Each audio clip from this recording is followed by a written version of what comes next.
All right, we are live. Welcome. This is Orion Rising. I am your host, Leonard O'Neill. Good morning, good afternoon, good evening, or good morrow, depending on where in the world you are tuning into this show.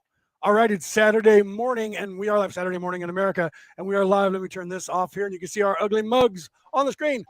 Bam, there we are. Right? Here we are. I am welcome everybody. Show this out, show this out, show this out. Say hello in the chat so that we know that you're there. We are live on Facebook on Orion Rising. We are live on Facebook and in the group. I forget. I created the group and I forget the name of it. Right, psychic reading and development. Right, I apologize. I you know what? I made that group. It is my group. Peter runs that group. He runs that group and the other two groups. Takes care of all the stuff over there. And he's joining us today from South Africa. And then we have Kitchen Witch. Right, she put her name as Kitchen Witch. I love that. Right, because we're going to be talking about magic. And if you look, I titled it Magic with a K, right? I put the C and I put the K there. And then I put in the description, we're going to be talking about magic with a C and magic with a K, because we're going to be talking about, I should say K, because we're going to be talking about high magic, I'm sure, at some point. I know that for a fact because Peter and I have already discussed that. Right? So, welcome, Peter, right? Welcome, Kitchen Witch. Tell them your real name. My name is really Christine Vilmur Cavaliero. So I go by Kitchen Witch. So, which is okay. I'm all right with that, right? I should have put since we were talking about magic, I should have put Kelto Stormcrow up there because that is in fact my magic name instead of Leonard O'Neill. That was the name I was born with. Kelto Stormcrow is the name that I go by. Right. That's why I have that on my page. It says Leonard O'Neill, Kelto Stormcrow. Right. So I could have put that up there, but didn't think about it. Right. So everybody share this out. I'm trying to find the link here so that I can share this out as well. Because I promised a couple of people that I would share it, and I'm in the wrong page to do that right now. I think that's it. So hold on. There'll be plenty here. Don't worry about so that. you guys share this out while I'm sharing this out. And we'll get the crowd in here, right? We'll get more people in the crowd. So I'm sending out invites here for everybody, right? I don't normally do that. Normally, I just count on you guys to do that, right? I usually say, please, everybody share this out. And then I'll put it, Virginia's already here and I was sending it to her, right? So I'll put that banner up so you guys can see that. Please share down the bottom of the screen. Please share. Right? Okay, so it's Saturday morning here in America. I don't always go live on weekends. However, I do that periodically. I end up doing that when I'm doing, like last weekend, I did a retreat. So I was live for 8 hours that day or 9 hours, however long we were live while we were talking to everybody. Welcome. Penny is here. Tom is here. Virginia is here. You guys are on Facebook. We're also live on YouTube, on my new channel on YouTube. My old channel on YouTube got deplatformed by Google. And that was because I have anti-malware and I have some stuff from the coalition. And that told me that Google was involved in every aspect of my life. And they were looking at everything. They had total, complete autonomy with my life. They knew my bank account, my bank number, my passwords. They knew everything that I was sending through text, phone, messaging, everything on every platform. They were following and tracking me. So my device on my computer, my program said we are limiting their access to access that they should be. And as soon as that happened, Google said I violated their terms of agreement and deplatformed me and deleted over 600 shows that I had archived on YouTube. It was a good thing I wasn't counting on YouTube to be my major platform. So YouTube, I'm back up with another one. And if you want to take that down, I don't care. I get more hits from my MP3 file than I do from your crap platform anyways. I just use you as a storage unit. Thank you, because it's free. Did you piss off the cabal? What's that? So did you piss off the cabal that they were angry at you? Are you getting too close to the truth? They limited their access and they got mad. So I laughed. When it happened, I went, did that really just happen? I'm like, I have no access to YouTube. Wait, and I have the message. If you're receiving this message, you have been deplatformed from all Google products. I was like, oh, okay. So they said the email account that you did this. I was like, well, I have other email accounts with other channels on it. So I'll just go and use that. That's what I'm using now, only to piss them off. Right. Okay. So enough about me. Let's get into what we came here to talk about, right? We're going to be talking today about magic and magic with a K. And I know that it's going to be a really good conversation because you have right here people that I know I know about Kitchen Witch's background. I know that Yep. she's been doing this most of her life, but we're going to have her give you that Yes, information. we're talking Most of you about. probably know let's Peter, put, but we'll let's have him put it talk this as way. well. Right? What's that, Peter? What was that, Peter? Let's now let's just start this by saying this is the real magic. This is the magic where we can change a situation in a person's life, where we can use magic for the better of humanity, where we can change things. It's not this stuff that people think, stuff it's not the flying sleight of around hand. and we're doing weird tricks and stuff. It's completely different to that. Yep. Absolutely. It's the real That stuff. white Nature. magic you see with the cards, and I make a card disappear and another one because I'm hiding it behind my hand. This isn't that. Right? It's not what we're talking about. This is real, and this is older than even your Christianity. This is older than most religions. People don't realize how far back the communities in Europe, Western, Northern Europe, and even sort of Eastern Europe, how long these people have been around and how far back this entire ideology goes, not just there, but in other places, right? The word magi doesn't even come from Europe. That comes from the Middle East, right? And the words that depict a wise one or someone who understands the ways of, and I say this because I'm being true, the ways of nature and the charm of making. And although I don't know the original Welsh, which is more beautiful, I know it in the ancient Gaelic, which is pretty enough. But when I heard it in Welsh, I was like, wow, I fell in love with it. It sounds so much, rolls off the tongue so much better. And I'll have to try and, I can't say it, but I'll have to try and go back and learn it because I learned it in the ancient Celtic languages or the Irish Gaelic language, not the Gaelic language. So this goes way, way back, and we're going to be talking about that, and we're going to be talking with Peter, right? It's actually been around since the beginning of time. It was just made evil by I mean, many things made it evil. It was the moment people don't understand something, it becomes evil. So we don't understand magic, or it's different to what we believe. The moment that happens, they see it as evil. If you talk about the witch or the gypsy, or oh no, this is bad, this is evil. It's just something they don't know. It's a world that they don't know. But what they don't know is that very same gypsy can change the life for the better like that in a second. I think a lot of the time people tend to use this as a weapon. They weaponize languaging, and it's been done throughout the whole entire, as long as there's been language. It's like the duality of good and bad, light and dark, positive, negative. That's part of our humanity. Otherwise, there would be no male or female. But in this space right now, we've suddenly become accessible to be able to say, you know what, we all live amongst you. We're here. We're your neighbors, your friends, your co-workers, you know, the people who you meet on the street. And the joke always is in my family, because they're very highly religious and very Catholic. Right. And it's like, I will go to a function and I'm like, see, it didn't fall down. It's okay. Right. It's okay. You know, music, that's a thing that, you know, that's been around forever too. Breathing techniques that we are now bringing into our souls. That was original medicine that medicine men had brought forward when we didn't have westernized medicine. This is the re-emergence of easternized medicine. And whether you call it witchcraft or you call it, you know, medicine or breathing or yoga or whatever it is suddenly like this reimagining of what our humanity can become. Agreed. We've always had magic inside ourselves. It was just taken away, or it was hidden, or we closed ourselves off to it, but we've all got magic in it. It's just we know how to use it better than others. But it's always, you're born with the magic inside you. Just develop that stuff. And people just close them off. Let's use another example how we use magic. Let's say I'm doing healing for Christine, for instance. I cannot only go and she's got a painful shoulder or a painful neck, for instance. Mm-hmm. it's pointless for me just doing the healing and next. Sometimes it's caused by something else and I have to remove that thing out of her life.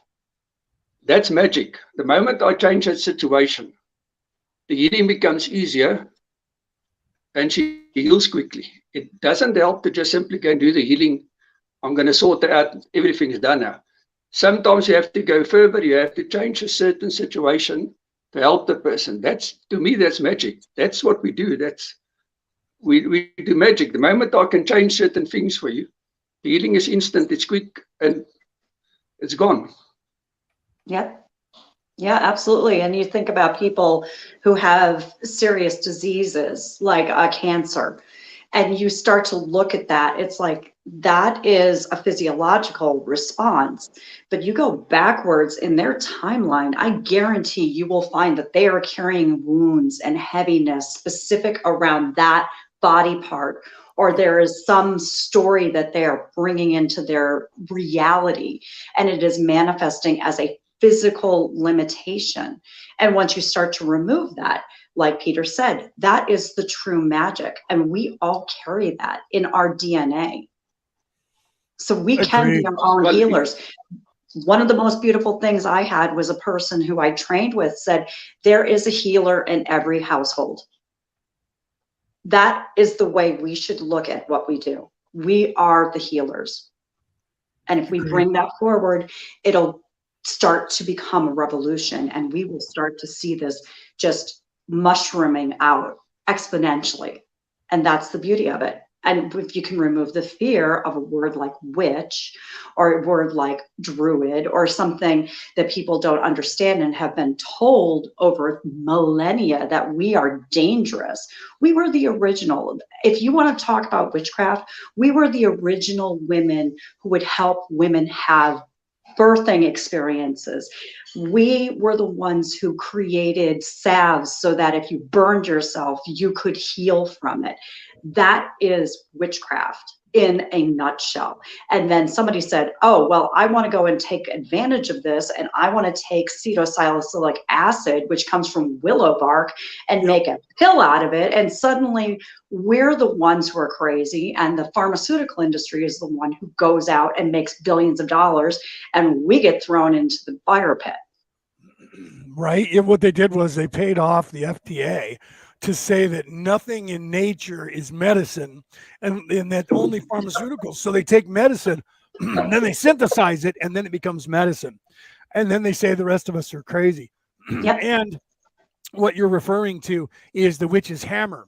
Once they decided that you guys, that women, and when I say you guys, I mean women, were in the way because you guys knew more than the men did, and you knew how to heal and you knew how to all these properties. And they were like, well, we can't have them being in charge. So they came out with the book called The Witch's Hammer, which they used all the way through Salem with the Salem witch trials. They still have it, and people still use it in places today around the world. And it taught men how to shut women up.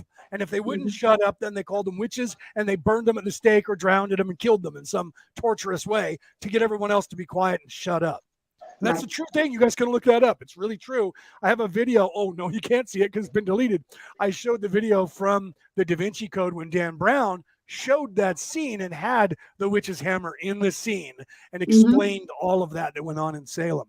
And that's something that we need to remember, because it's not just the women they went after, but that was the first they went after the women, and they had already kind of shut down the men. If you think about it and you go back to the time of Salem, you didn't hear about men really being in the craft. They were either not, they were stifled, or they were way underground, and they went after the women because the women knew more than the men. They had to shut them up. It's crazy. Well, there was a part of that too with the Salem.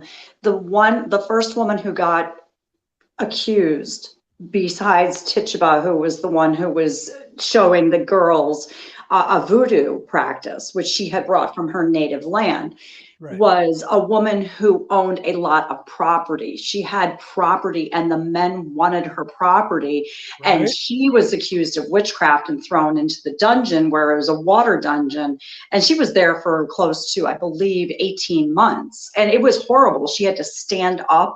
There was no place for her to lay down. It was down by the bay. You could not physically lay down in that space. So can you imagine for 18 months being in a wet, dark, cold place that was that uncomfortable because you owned property and somebody wanted it? That's how scary it was. Well, that's what happened to the Knights Templars. They became more rich than the Pope in Rome and the King in France, and had more land than the two of them combined. And they both owed money to the Temple Knights for their crusades that they were trying to run. And so they got together and said, what if we arrest them all and take their crap? And that's what Friday the 13th is about. 1307, October, Friday the 13th at 10 a.m. local time to Jerusalem, because that was where the base was, because they were Temple Knights. And they arrested everyone across the entire world that they could find, which 90% of them disappeared overnight and took all their wealth and ships and everything with them, never to be seen from again until certain things. We won't get involved in that. I did 2 shows on that are like 3 hours long each, talking about the Temple Knights, but they did the same thing. They went after them because of power and money, again, that they wanted the land and their power from them. And they went after women the same way. Isn't that insane? They still do. It's so, but it's so predictable. That's the thing that it is. It's so predictable. And it's funny because one woman who I had been speaking with said, I can't believe you use the term kitchen witch. And I'm like, why would it bother you that I use that word? And she was like, oh, well, that's a scary. I'm like, a scary word. What do you mean, 5? It's like, 5? Cunningham wrote a book called The Kitchen Witch like 30 years ago. Yeah. Right? I don't know if you ever read it, but I mean, Cunningham was really popular about 30 years ago, right? Oh, yeah. Llewellyn published all of his stuff back in the day, right? Yeah. So he was like the go-to. When I was in my 20s, it was Cunningham was the foremost, acclaimed witch that was out there saying, guys, look, here's the solitary practitioner, another book he wrote, telling people, look, don't get involved in these churches, don't get involved in these organized religions, right? And stay true to the way, right? Right. Absolutely. But I remember being, I think I've always known that I've had this inside of me. And I went to a priest who was a beautiful human being, but he was just like, women can't be part of the church. And I was like, but I have this need to evangelize and talk and share what I know. And he was just like, well, you're just going to hell then. I'm like, this is a person who I had been very, very looked up to, and then turned around and been just shot down. And I was like, oh, okay. And then somebody second-handedly talked about it. I was like, what? There's a place where women can actually do this and talk and be part and parcel of the process and be this genuine, loving individual. And they were like, yeah. And it's like, and I that was it. It was like, goodbye, I'm done. But I still, for the longest time, lived a dual life where I basically had the beard where I was at, you know what I did. It's like I'd show up every Sunday, put my hands together, sing in the choir, but at the Monday through Saturday, I was guided by the Roman Catholic Church. At the same time, outside of church, I was being a Wiccan and a Druid at the same time. Yeah, so we had to do that. When I was in my 20s and married, we were very Wiccan, very pagan, and we had to be quiet about it because we had a child. And they would take your children here, and I'm in California. And 30 years ago, they would take your kids if you were non-Christian. So we had to be quiet about that, not tell anybody. So we had to live that dual life. Yeah. Well, that was also the whole satanic hysteria too. That was part of that happened, where people were like, oh my God, there was that one daycare that happened, and it suddenly became this whole thing. I was in a recovery abuse group, and there was these women, and everybody's like, I was sexually abused by satanic worshipers. I was like, what are we fucking excuse my French, but what the fuck are we talking about here? Right. And before I knew it, I was like, it was like literally a mass hysteria. And I'm like, oh my God, this is like Salem happening again. I literally said those words, and everybody looked at me like, oh, you said the word. I was like, dare you said that word.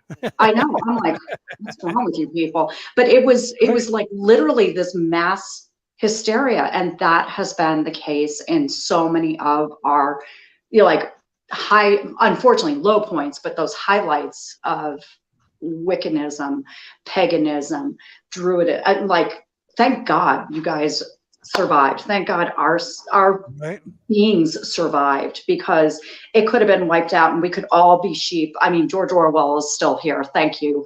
What you just described in the beginning, George Orwell is still here. And when people talk about being tracked, guess what? You own your tracking device. I'm talking on it right now. They know what we're talking about. That's the problem. And if they wanted to, God knows, they'd just be like, oh, re-education camp for you. Well, I say this, and I say this now, especially because of what I do working in the field that I'm working in, trying to get everybody back to these old ways and to understand what's going on and the universe. And I try to explain to people that they couldn't. Their fear is they try to make us believe that at any moment they can do this crap. And there was a time when they could, and they did, and they still try today, but they really can't. It's like when, people say, well, aren't you worried they're going to take away all the guns from America? If they could, they would have already done it. Okay. Same thing with the freedom of I hate to say religion, because that is their term that they have. It's the caste system, but the freedom of spirituality, they like, well, we can take it away whenever we want. No, you can't, because if you could, you would have already done it. And I tell people that you need to embolden yourself and understand that if they could have destroyed us, they would have when they tried.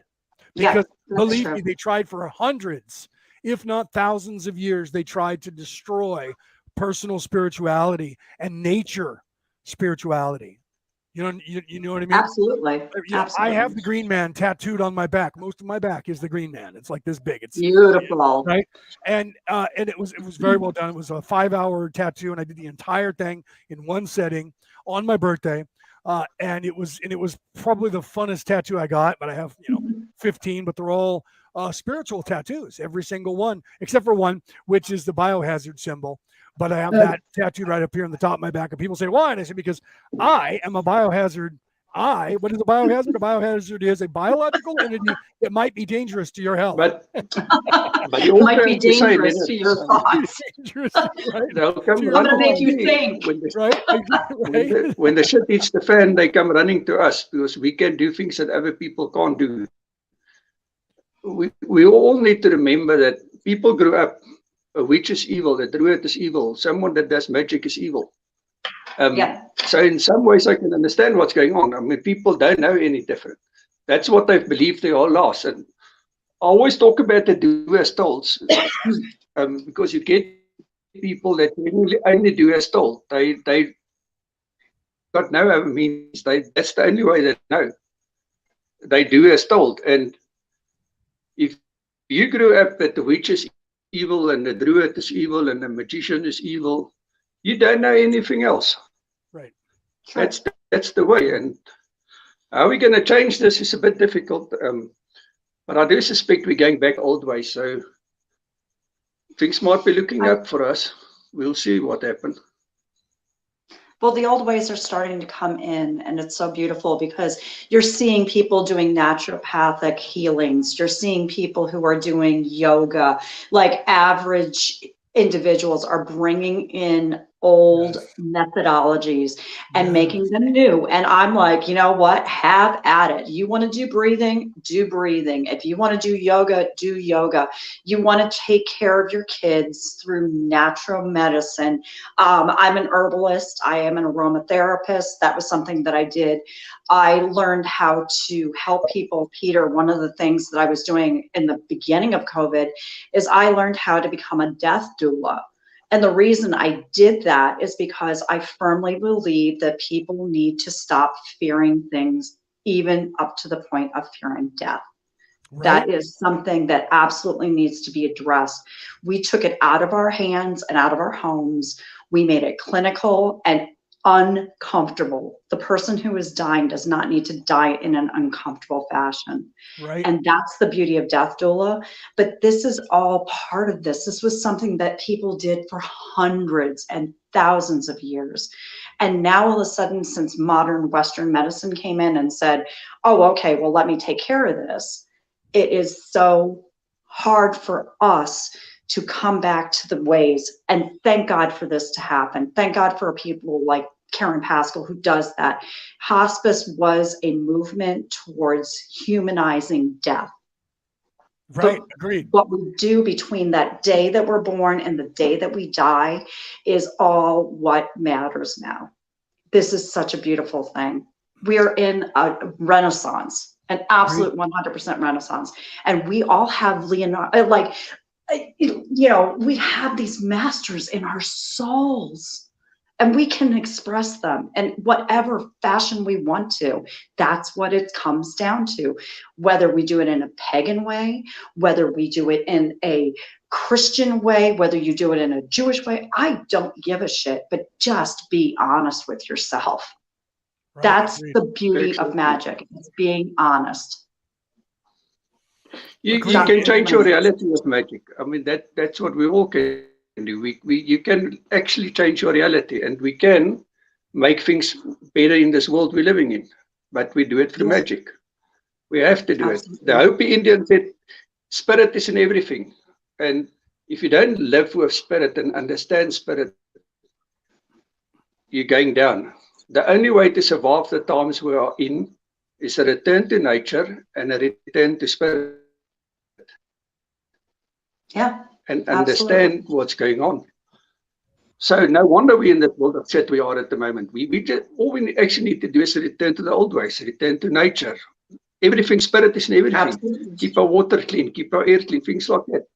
And this world will change, but we all know there's powers that's stopping this. I'm just saying that the Hopi said thousands of years ago, spirit is in everything. Respect it, learn to live with spirit, learn to live with the earth, respect earth, and you will have a long life. Nothing has changed over these thousands of years. We just need to learn to live like they did in the old ways. Yeah. I love that sign that said there is no planet B. It's like, what is wrong with you? This is the only place we have right now. Why would you go and destroy it? Why would you voluntarily destroy this beautiful planet? But the beautiful thing that I've been, I don't have shamanic background. I love you guys. I swear to God, one day I will come back into my space and be like, I'm ready for this. But I do have it. It's funny because I have a duality of my being where I want to say, I have shamanic background because I do have, or I've had something beautiful happen to me recently where I was in a breath work and I did this beautiful, beautiful reawakening and I became a jaguar and I was in the Amazon and I saw the whole entire Amazon as if I were in an ayahuasca ceremony. And this was just doing breath work. And I was told, it was like, stop. This is what I was told by the other jaguar who looked me in the eye and said, stop being a fucking fish. And I was like, okay, what the hell does that mean? It means stop being the school of people who don't go out. Be a jaguar. Be the one who goes and the Japanese would say, stop being the koi and become the dragon. Correct. That's exactly the same thing. And you've hit it on the head. This is our chance to become the jaguar and the dragon and the eagle and share this message. It's so beautiful. And I am just so honored that you guys are here with me. Because it's like, I don't get to talk to people. Many times you start talking, they're like, are you smoking crack? Right. What's wrong with you? That's one of the things that we're doing with Skull Island, which is another podcast I do here. I do it here as well on Orion Rising. But there's 4 of us that put together Skull Island as another podcast that we do on Wednesdays, and that one we come from a non-denominational, non-political party, non-agenda, country of origin. We are pirates of the world, and we are free agents, and we're free thinkers, and we talk about everything, and we don't talk about it from a spin, of some indoctrination. And we point out that, and so talking about this kind of stuff, we said the same thing, because the truth is a lot of times it's one of us on a talk show and everyone's looking at us like we're blue. Yeah. Right. Yeah. And you weren't eating silver to get that color either, were you? Right. Right. Right. So, when I wrote Orion Rising, which was intended to be a what if, dealing with the ancient aliens, the whole ideology in their television show. I did that because I have Ancient Aliens Worldwide, the group that I created in 2012. I still have it, and it has almost 300,000 members in it. And then I have various spiritual groups, which we had to separate, by the way. You can ask Peter. We have 3 spiritual groups because we had the one where we're doing the reading and teaching people their skills and allowing people to develop their skills. But then we had a problem with the Wiccans and the Christians when it came to magic. The Christians believed in this Holy Spirit and the Spirit of God, but they didn't believe that magic was the same thing. And they would get annoyed with the Wiccans, and the Wiccans were like, we can't deal with those Christians. They're just trying to put us at the stake. So I had to split the 2 groups up, and every single person who was a Christian eventually ascended to the point where they realized that magic was the same thing that they were dealing with, and they just didn't realize it. And then they incorporated everything, but I had to separate them. And it's really weird that we have to do that. That the indoctrination doesn't allow people to be open-minded enough to see the other aspect, the nature aspect of the entire spiritual process. Absolutely. Absolutely. It's We just absolutely celebrated fascinating. Osterhoff. Fascinating. Go ahead. Go What ahead. I was going to say, it's fascinating. They listen to psychic readings, or they ask you for readings, but the moment you talk about magic, you're evil, and they don't want to listen. What the hell? But they listen to, if there's a reading, then they'll listen to you. So it's interesting, the stuff, because Leonard's right, that 3 groups had to be split up. They simply weren't open to the stuff. They would cause mayhem. They would report people, whatever. We had to split them up. It's exactly the same admins, exactly the same in all the groups, but they're more comfortable because the evil is not there. Yeah, amazing. Because they were indoctrinated to believe that anything that you're doing that has to do with your mind and intuition or spirit guides or, for God forbid, the word magic, then you were evil and you were the devil. I remember walking around with a pentacle on. And I remember when I was in my 20s and I'm in the public pool at the apartment complex I was living in, and I come up out of the water and I have that on, and this girl turns and looks at me and goes, "Okay, Satan's boy," and she backs away from me, and I was like, "Okay, uneducated one. This is not the pentagram that you're thinking is the devil. This is the pentacle, which satanic people, without any kind of originality, turned the cross upside down. Remember that? Well, they took this star and turned it upside down too, because the 2 religions of the day that were the most popular and holy was the Christianity and paganism. And guess what? They just said, whatever they're for, we're for the opposite. And she was like, "Oh, I didn't even know that." I'm like, "I know that, because otherwise you wouldn't have looked at me and said, 'Ooh, Satan boy.'" Satan boy. Uneducated one. That is the best. That would be something I would say, because I have no filter when it comes to like having those moments. It's like, really? But here's the funny part about this with readings. If you had a grandmother who held a ring over a woman's stomach to find out if it was going to be a boy or a girl, guess what? There you go. That's magic. Right. You had a grandmother who did a blessed ring over my eye because I had a sty. Oops, that's magic, but that wasn't magic. Right. It's like, it's just, like I said, it's all languaging. It's what do they believe is acceptable magic versus scary magic. And guess what? Hollywood would have no money coming in if they made this disappear. Right. Think about let's just look at the Lord of the Rings series, which I love the idea that Peter Jackson didn't make all the lights and sparks and stuff flying out of the hands for the magic use in that. And literally there was nothing. They waved their arm and somebody went flying. And I was like, oh, yeah, that's so more realistic, because there is the lights and stuff, but you can't perceive that stuff in this reality. If your third eye's open, you can see the lights flying through the air, but you have to be enlightened to understand that. And so when a person is in that area where they can actually perceive all of that, well, then they're using high magic, and that's magic with the K that we were talking about in the description.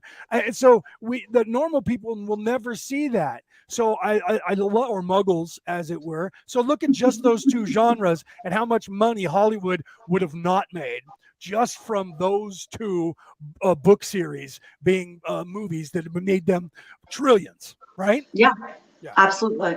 Absolutely. That's really what it comes down to is what is acceptable to use as creative license and what is not acceptable. Yeah. And it also becomes a power play too. Here's the thing that's interesting. You look at something like Harry Potter, which I personally think is hysterical and I love, and my daughter was very into the Potter series. Right. But I was doing a lot of those things anyways, and we were talking. I mean, I had my own version, and she was like raised with it, so she was kind of like, oh well, that's bullshit. And I'm like, I love you. She's 8, 9 years old, and she's like, that's bullshit. And I'm like, well, thank you. It's like, that's how that works. And it's like, yes, rhyming spells. When we create spells, we're creating magic. You, I, Peter, we're all creating magic right now because we're talking.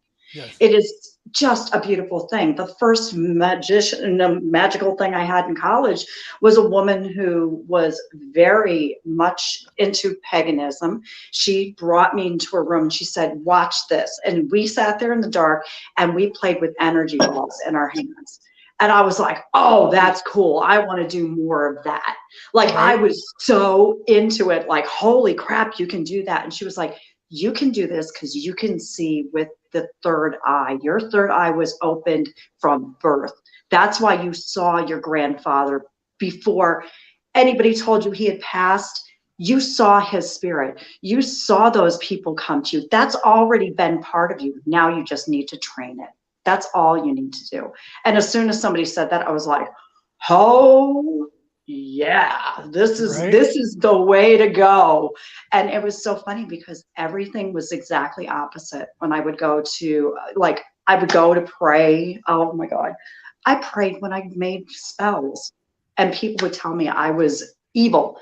There was one psychologist who was like, you're going to hell. I'm like, really? I say, thinking to myself, this is kind of hellish to begin with. This space where people kill each other. You know what I love to say to those people when they say that, you're going to go to hell? I go, really? Okay, so let's talk about that and define the parameters. And they go, what do you mean? Well, okay, let's start with, when was hell invented?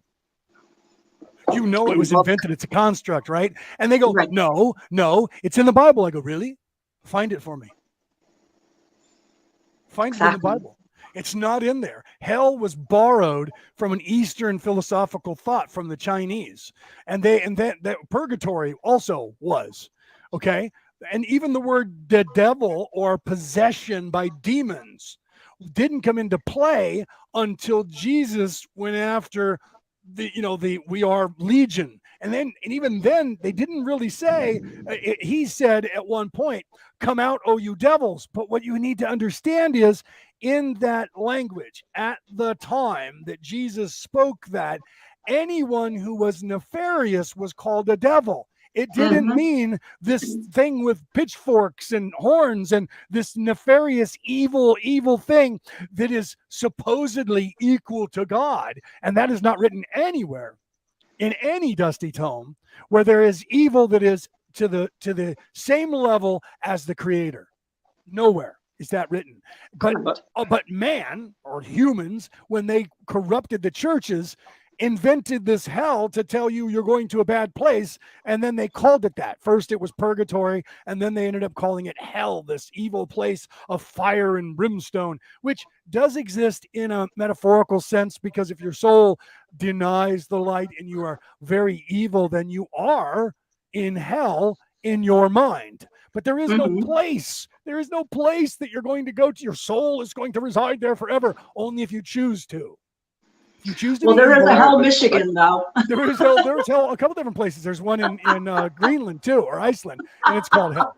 But they spell it after hell, H-E-L. Did they not copy the horn god to create the devil as such, the god with the horns, the devil with the horns? It's the horn god. Yes. One of the first Absolutely. one that's ever been around. He was Well, just they did that simply with- used They did that with to Tiamat. They make did it that more with dramatic Pan. and stuff. But actually, we know him as the Right. horn god. There's nothing wrong with him. Right. We all The know him. male All deity, pagans know the him. horned god. Right.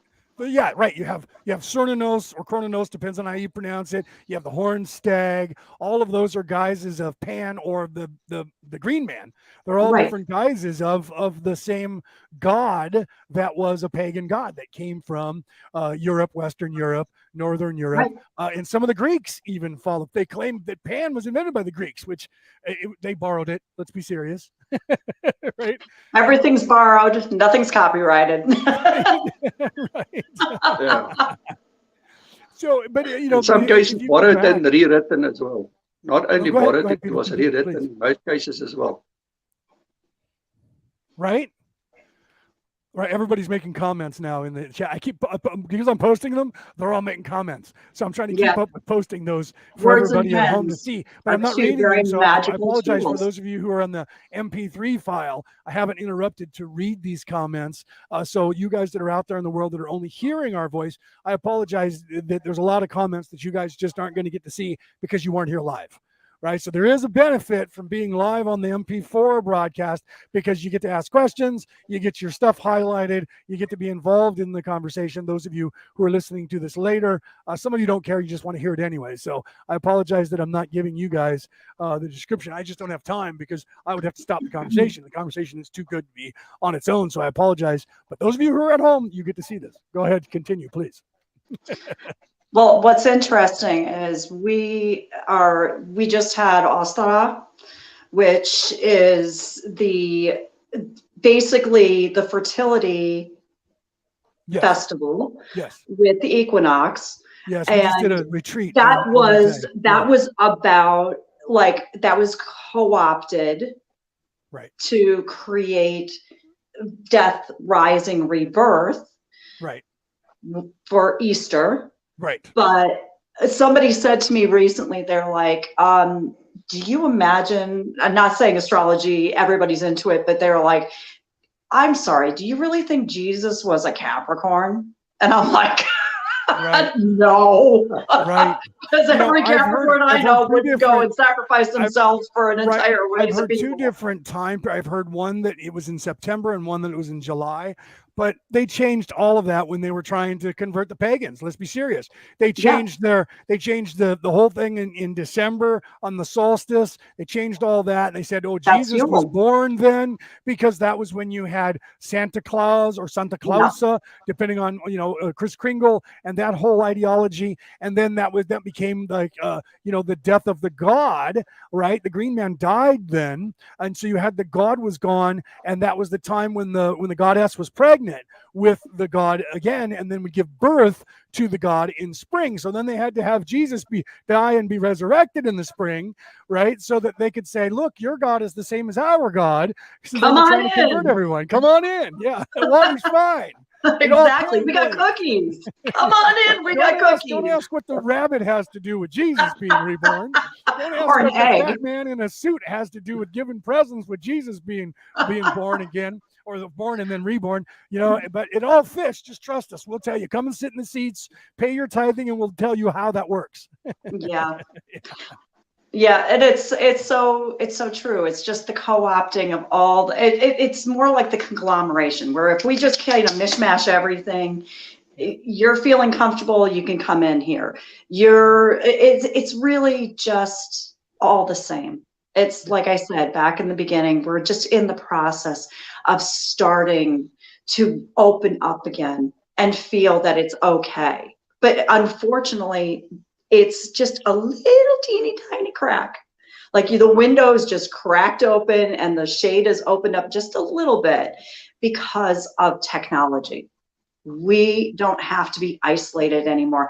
Like you had mentioned, the book, Solitary Witch was one of my first books that I ever had. And I kept that thing, I read it dog-eared cover to cover, but I will tell you, I kept that thing underneath the bed so that nobody knew it was there.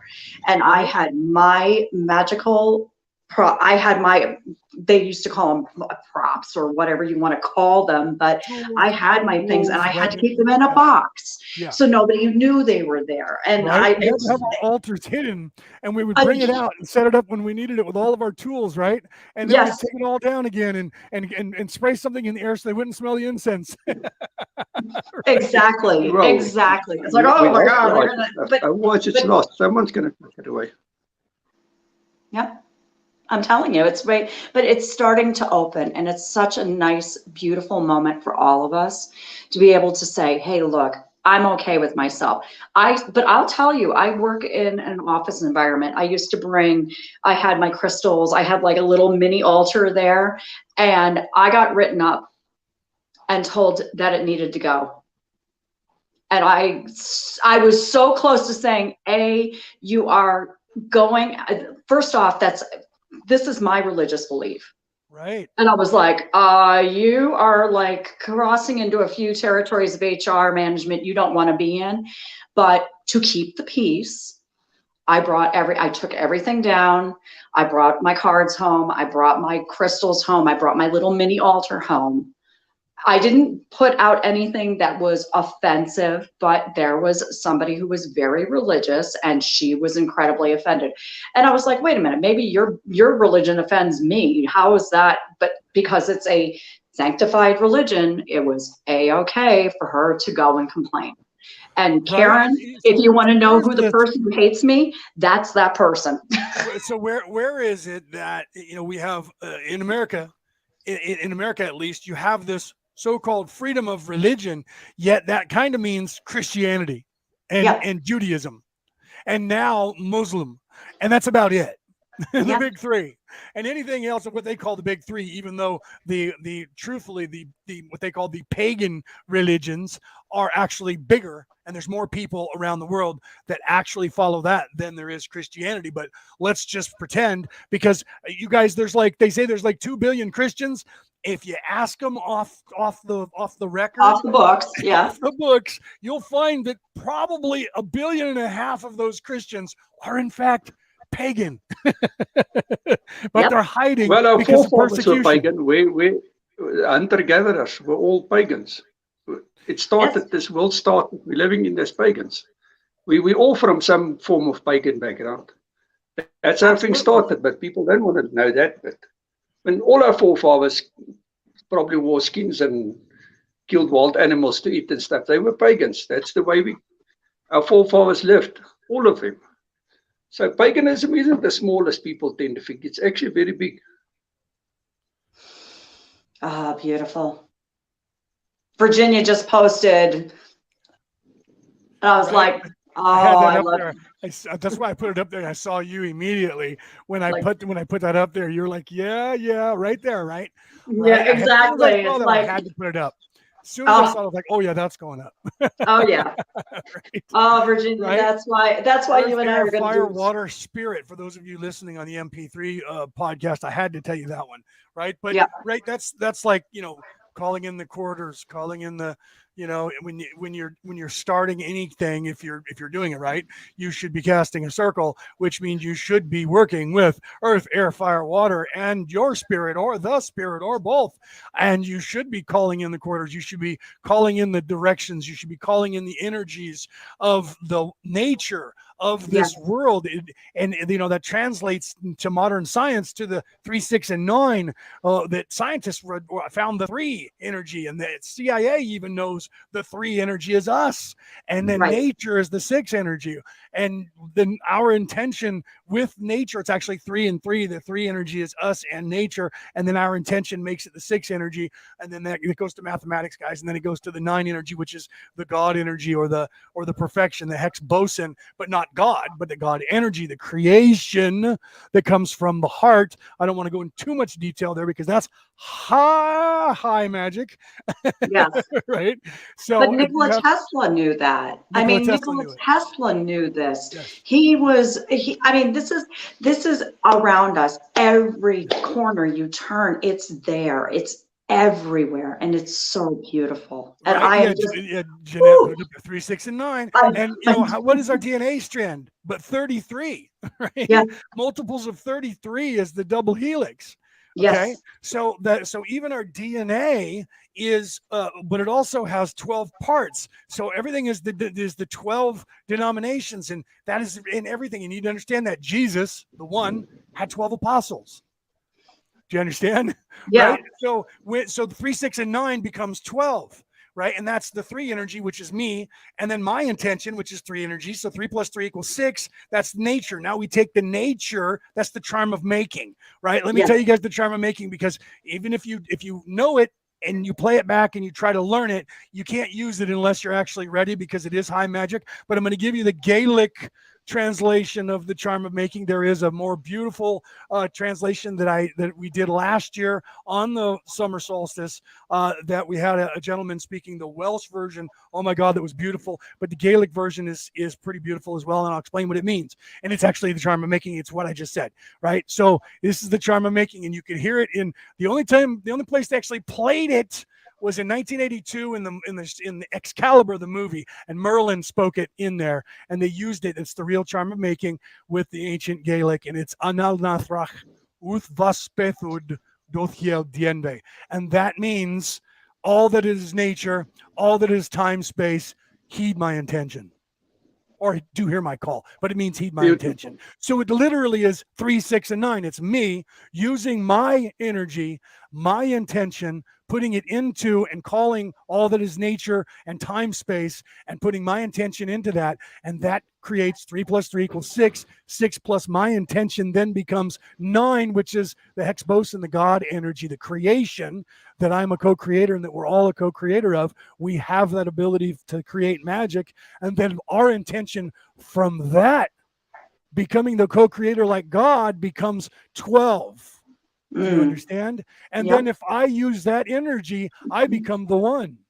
So you don't go to 13, you don't go to 15, you become 12, becomes the one. That's where Jesus said the way to heaven is through me. That's where every single Muhammad said it, every single person in every scroll is giving you that information, and that is using your magic and spirituality to free your own soul or to create, co-create in this reality. And it all comes back to nature. It all comes back to understanding nature and yourself, not technology, not politics, not religion, but spirituality.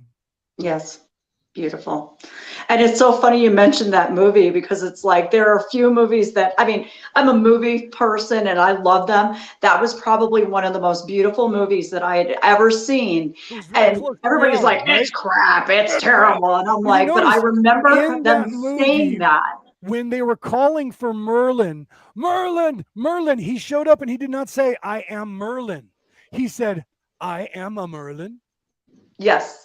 It was the only time I went, I love it, because it's a title, not a name of a guy. It's a Yes. title. It's a priestly title. I have that title. I'm not Merlin. I am a Merlin.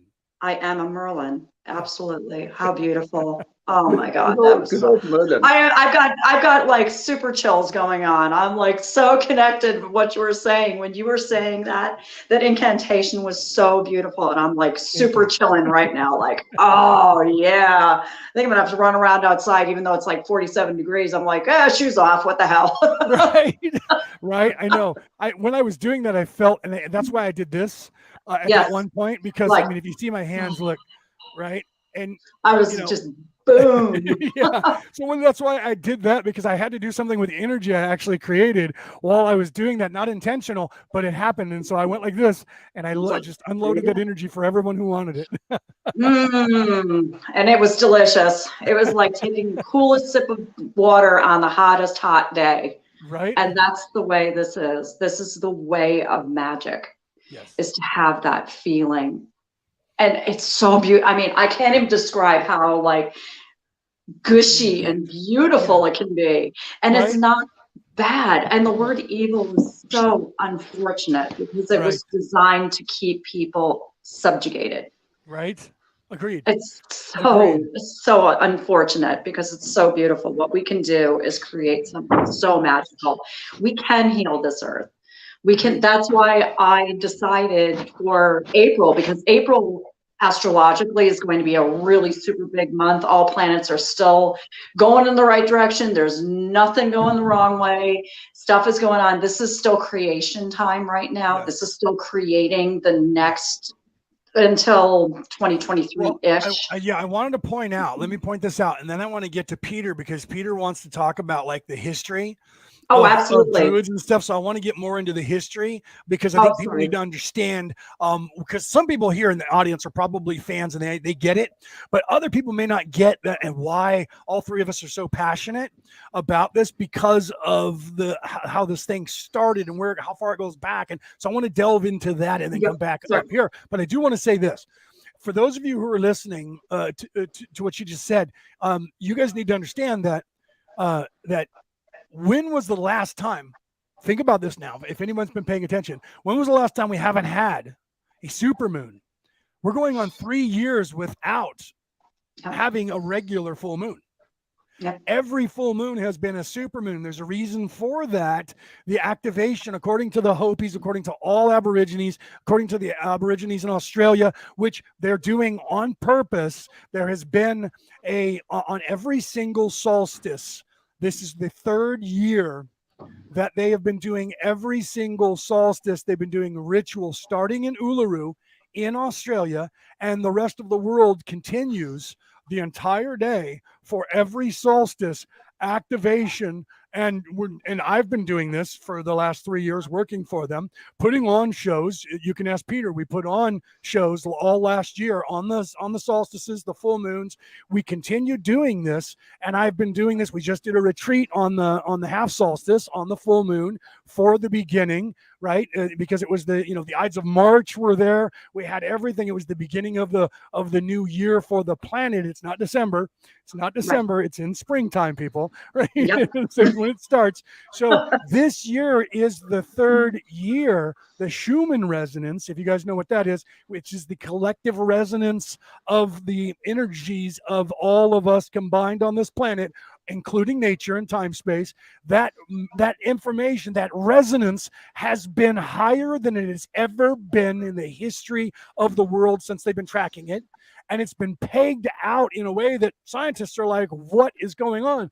Those of us in the craft understand what's going on. It's a 3-year activation because we just ended Baktun 12, which was the time of troubles, and we're going into Baktun 13, according to the Aztecs and the Mayans and the people in Central and South America, that we are going into the age of Aquarius now. We're going into this, and Christine talked about this earlier, that we're going into this new Renaissance. And this is the beginning of that Renaissance that's happening now. Okay, so you guys all out there need to understand that. So as we go forward, there's 2 more large solstices, the summer and then the autumn equinox or the winter. So we're going to have the in-between ones, and there's going to be rituals and retreats being done on every full moon, on every solstice, every half solstice, all the way to the end of this year in December. But the 3-year cycle doesn't actually end until next year at this time, because December's not the end of the year.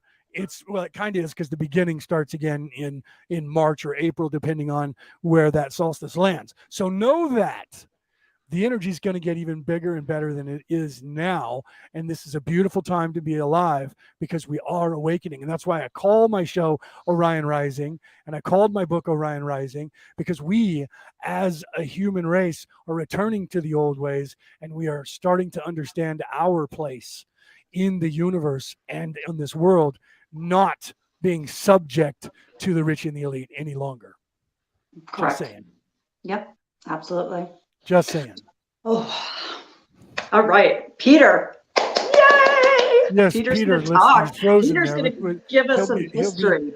He's going to lay some right history down on us. Right?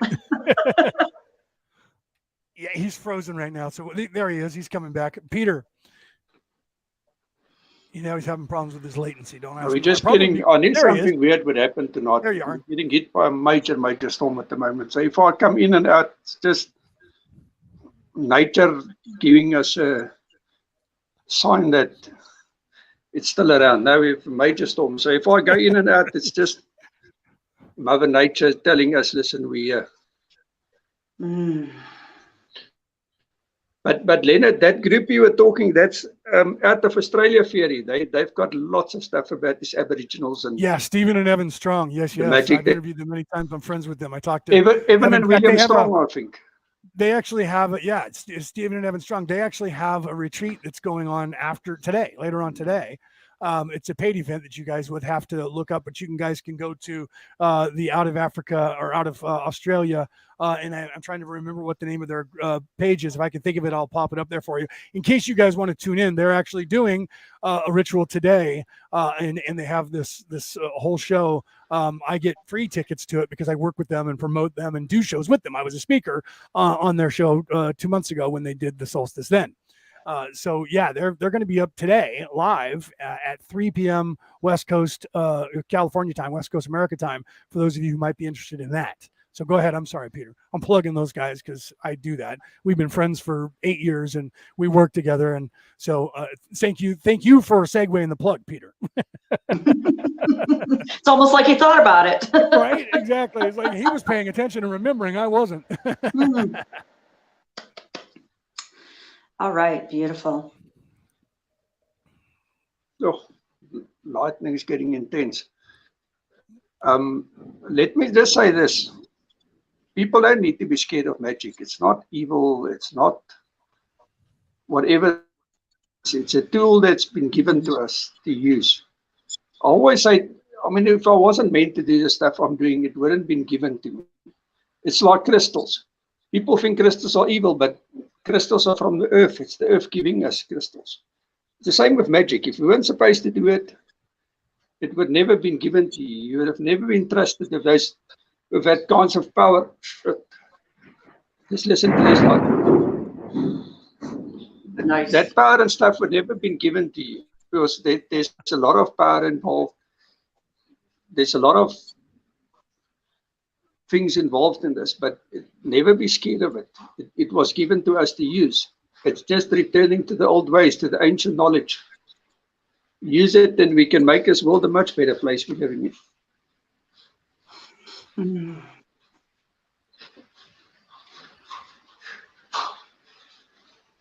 I keep hearing the lightning over there. I think is he frozen? I'm not on the screen there. I can't see. No, he's looking around with the lightning, right? There it is. Well, the beautiful thing about lightning is lightning actually starts from the earth and goes up to it, like meets in the middle. Yeah. So it's like you've got creation of mother and creation of father, and it meets in the middle and creates this beautiful energy stream. That's what people are like, oh, they got hit by lightning. I was like, no, I think they called it. They're like so powerful, like the body was part of that process. Right. Not saying I want to ever get hit by lightning personally, but it's such a beautiful process if you think about it. And Peter has some mad skills, my dude. It's magical. It's absolutely magical, the lightning. Oh yeah. That absolutely. The amount of energy around with lightning is it's just wonderful. I actually like lightning as long as it doesn't kill me. But the place where I live, there's always lightning. And I'm fine. But the beautiful thing, if you think about all elements, Druids, you guys, very much earth-based. So are Wiccans. We are very much earth-based. We're earth-based religion. All we want to do is protect the earth that we walk upon. Walk upon it gently. Don't take too much. It is all about the reciprocity. If you are taking, what do you give back? That's the thing about what we do, is we want to start to live gently on this planet, as opposed to what we, for the last 2 millennia, have been doing, is creating this awful experience where we're like just raping and pillaging and taking and never giving back. That's what we as Druids, Wiccans, all the nature-based religions want to do. We want to make Mother Earth the centerpiece, whereas instead of her being the tabletop to take from, she is now the centerpiece. That's the beautiful thing about it.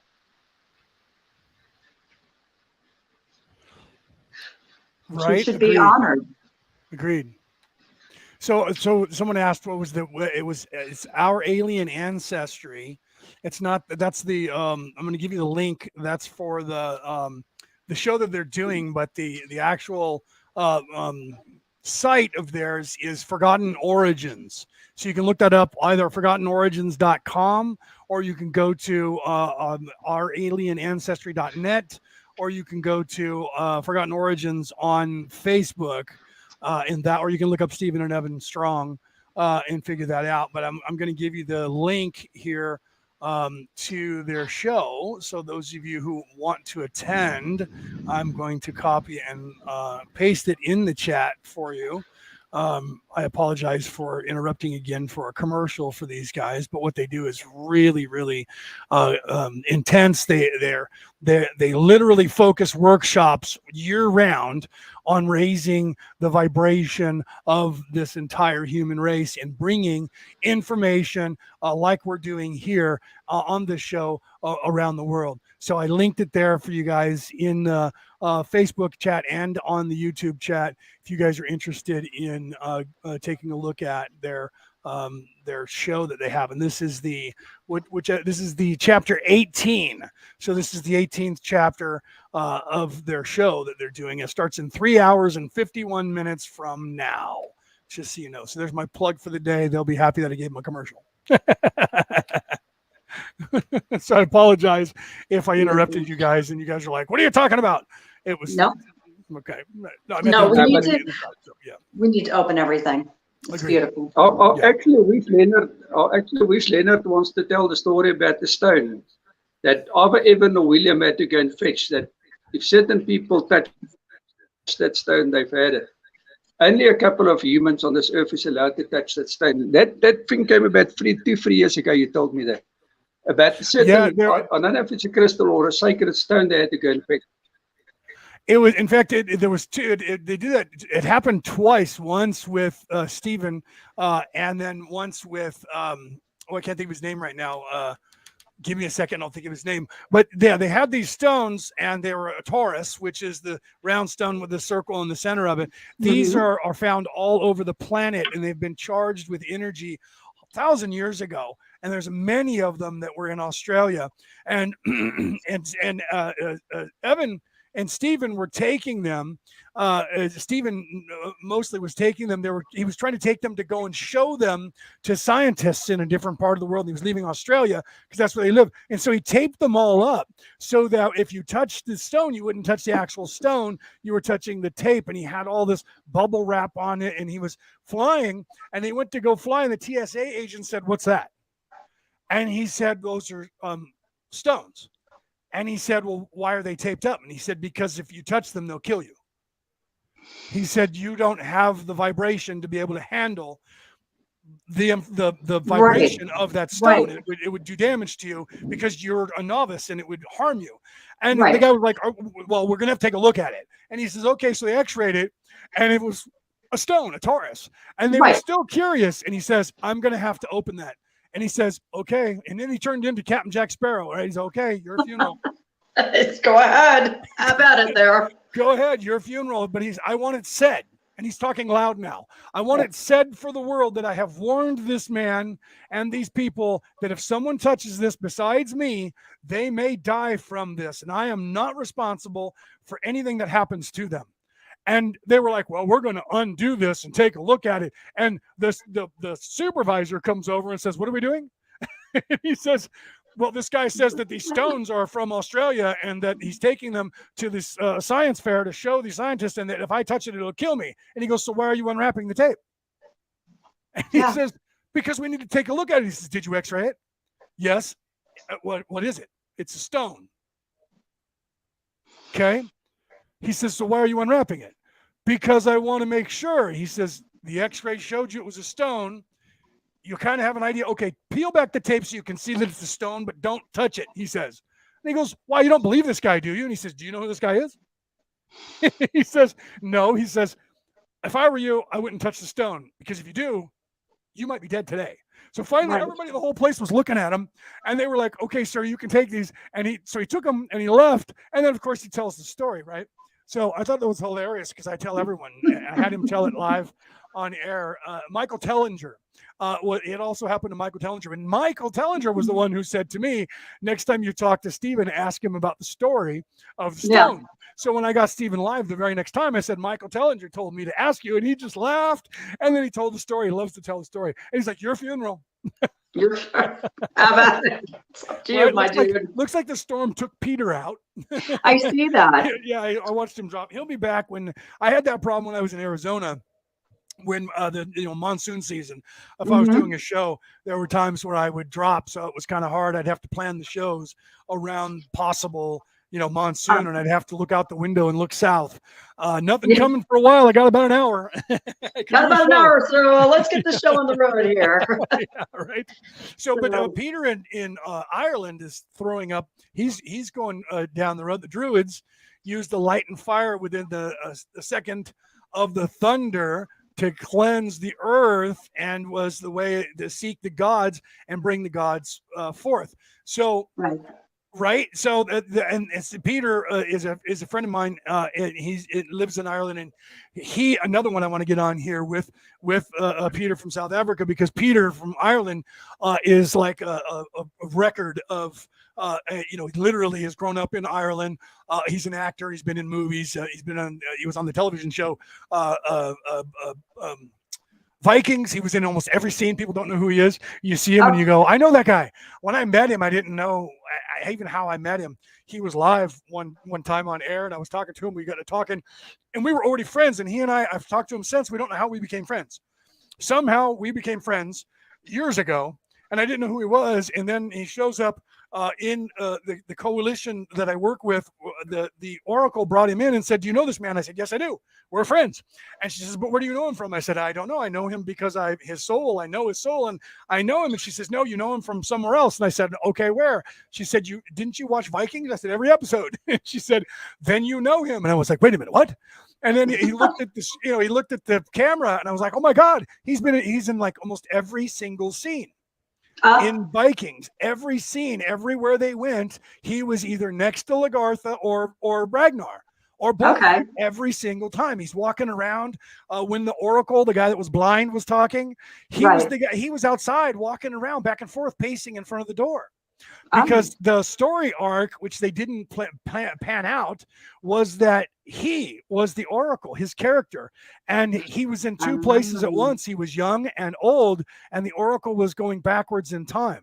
Oh, okay. A little Benjamin Buttons moment. Yeah, and I only know that because I know Peter, and he told me what the script was, but they never got to bear that out in the TV series because they ended up cutting it short. So so they ended up ending it, but they were going to bear that out, but they just didn't end up doing it. And so he told me the whole spiel. So, but he's like the history book of the Druids and the Celts and everything that went on. That's Irish, Welsh, and in that European area. So whenever he says something, he talks about the Book of Kells. Oh man, that's so beautiful. Have you ever seen it? Yeah. Oh man. And you can spend your lifetime you could read the words, right? But then there's the pictures, and the drawings and the artwork. You can spend a lifetime trying to dissect that artwork. Like Peter says, you could take 1,000 years and you still won't wring out what they're trying to tell you in that dusty old tome. It's just a beautiful thing to see. Beautiful. What I just heard was, the reason why there isn't one who knows all is because we're all supposed to be part of the message. This is why there are many, many voices who are all sharing like little pieces. A long time ago, I was told that Spirit gives about 10,000 people the same idea at the same time. 9,000 won't do a damn thing with it. It's sort of like a brain fart and it's gone. So 1,000 people will retain it. Out of those 1,000 people, 100 might do something with it, but it wasn't meant for them to get it done. Then you go down and there's 2 or 3, maybe 1, that is the one it was meant to be processed. It was meant to create through them. But 10,000 people got that same exact idea at the same exact time. Because if you think about seeds, you don't just plant one seed, you plant a package of seeds. Out of that, only one plant becomes and bears fruit. Right. It's the same analogy. Yeah. So what we're doing right now is I'm verbalizing what my thinking is, what Spirit's telling me. You're verbalizing that. He's verbalizing what he sees on a picture and Right. says, I see this. And that becomes the whole entire symphony. We're part of a symphonic orchestra right now. Yes. This is what we're doing. Yes. I might be a flute.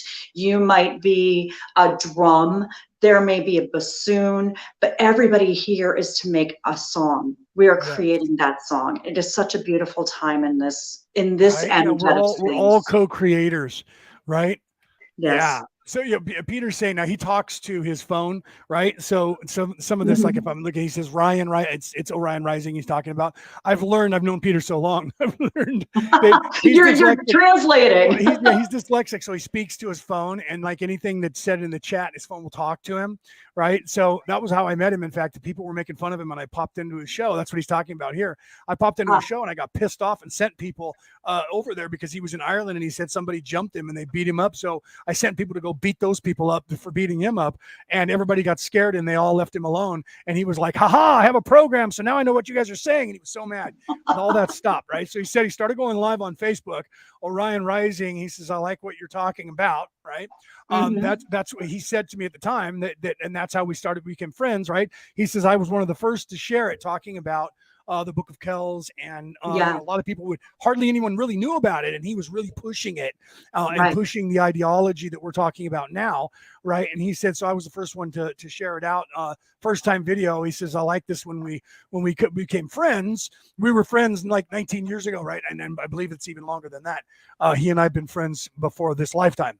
We realized that, right? So in this lifetime, yeah, we have been friends for like generations, right? And we know that many times. Yeah, many times, right? So Peter is he's the battery for he and I are in a coalition. It's not a big one, but we're attached to other coalitions. You know how that works, right? You have a small coalition that's attached to another one that's attached to, and we're all, like you were just saying, we're all the symphony, and there's different stringed instruments or wind instruments or percussion, and we all play our part, and that's the greater vibration that becomes the song that is us. Yes. And he's like the battery for us that when he's around, like when he's in the chat and he's in this group now, people feel the difference when Peter shows up. Just him being here, they're like, who is this guy? I'm like, wait till we get him back on air. He made that comment down here. He's waiting for his best friend to set up his laptop because he has problems with his phone trying to go live. So he's waiting for his friend to set his laptop up. And once we get him back on the air, people will be able to, he says, and not meant to happen yet. People will be able to hear him again. Last year when we had him on air, people were like, they couldn't get enough of listening to Peter because his energy is so beautiful that, it's just, it resonates. And when he shows up in a chat, people go, who's this guy? And I'm like, you don't know. When you meet him, you will understand. He is very laid back, speaks very slow, thick Irish accent, but his energy is just off the charts, and it just exudes it to anyone who wants it. It's there for free. It's just beautiful. I love having him around. And sometimes though, he's human, right? And he had a bad way a couple months ago and was like, forget it. I'm giving it all up. I'm staying away. And then I was like, Peter, what are you doing? And I went back to him and he was like, I lost my mind. I don't know what happened.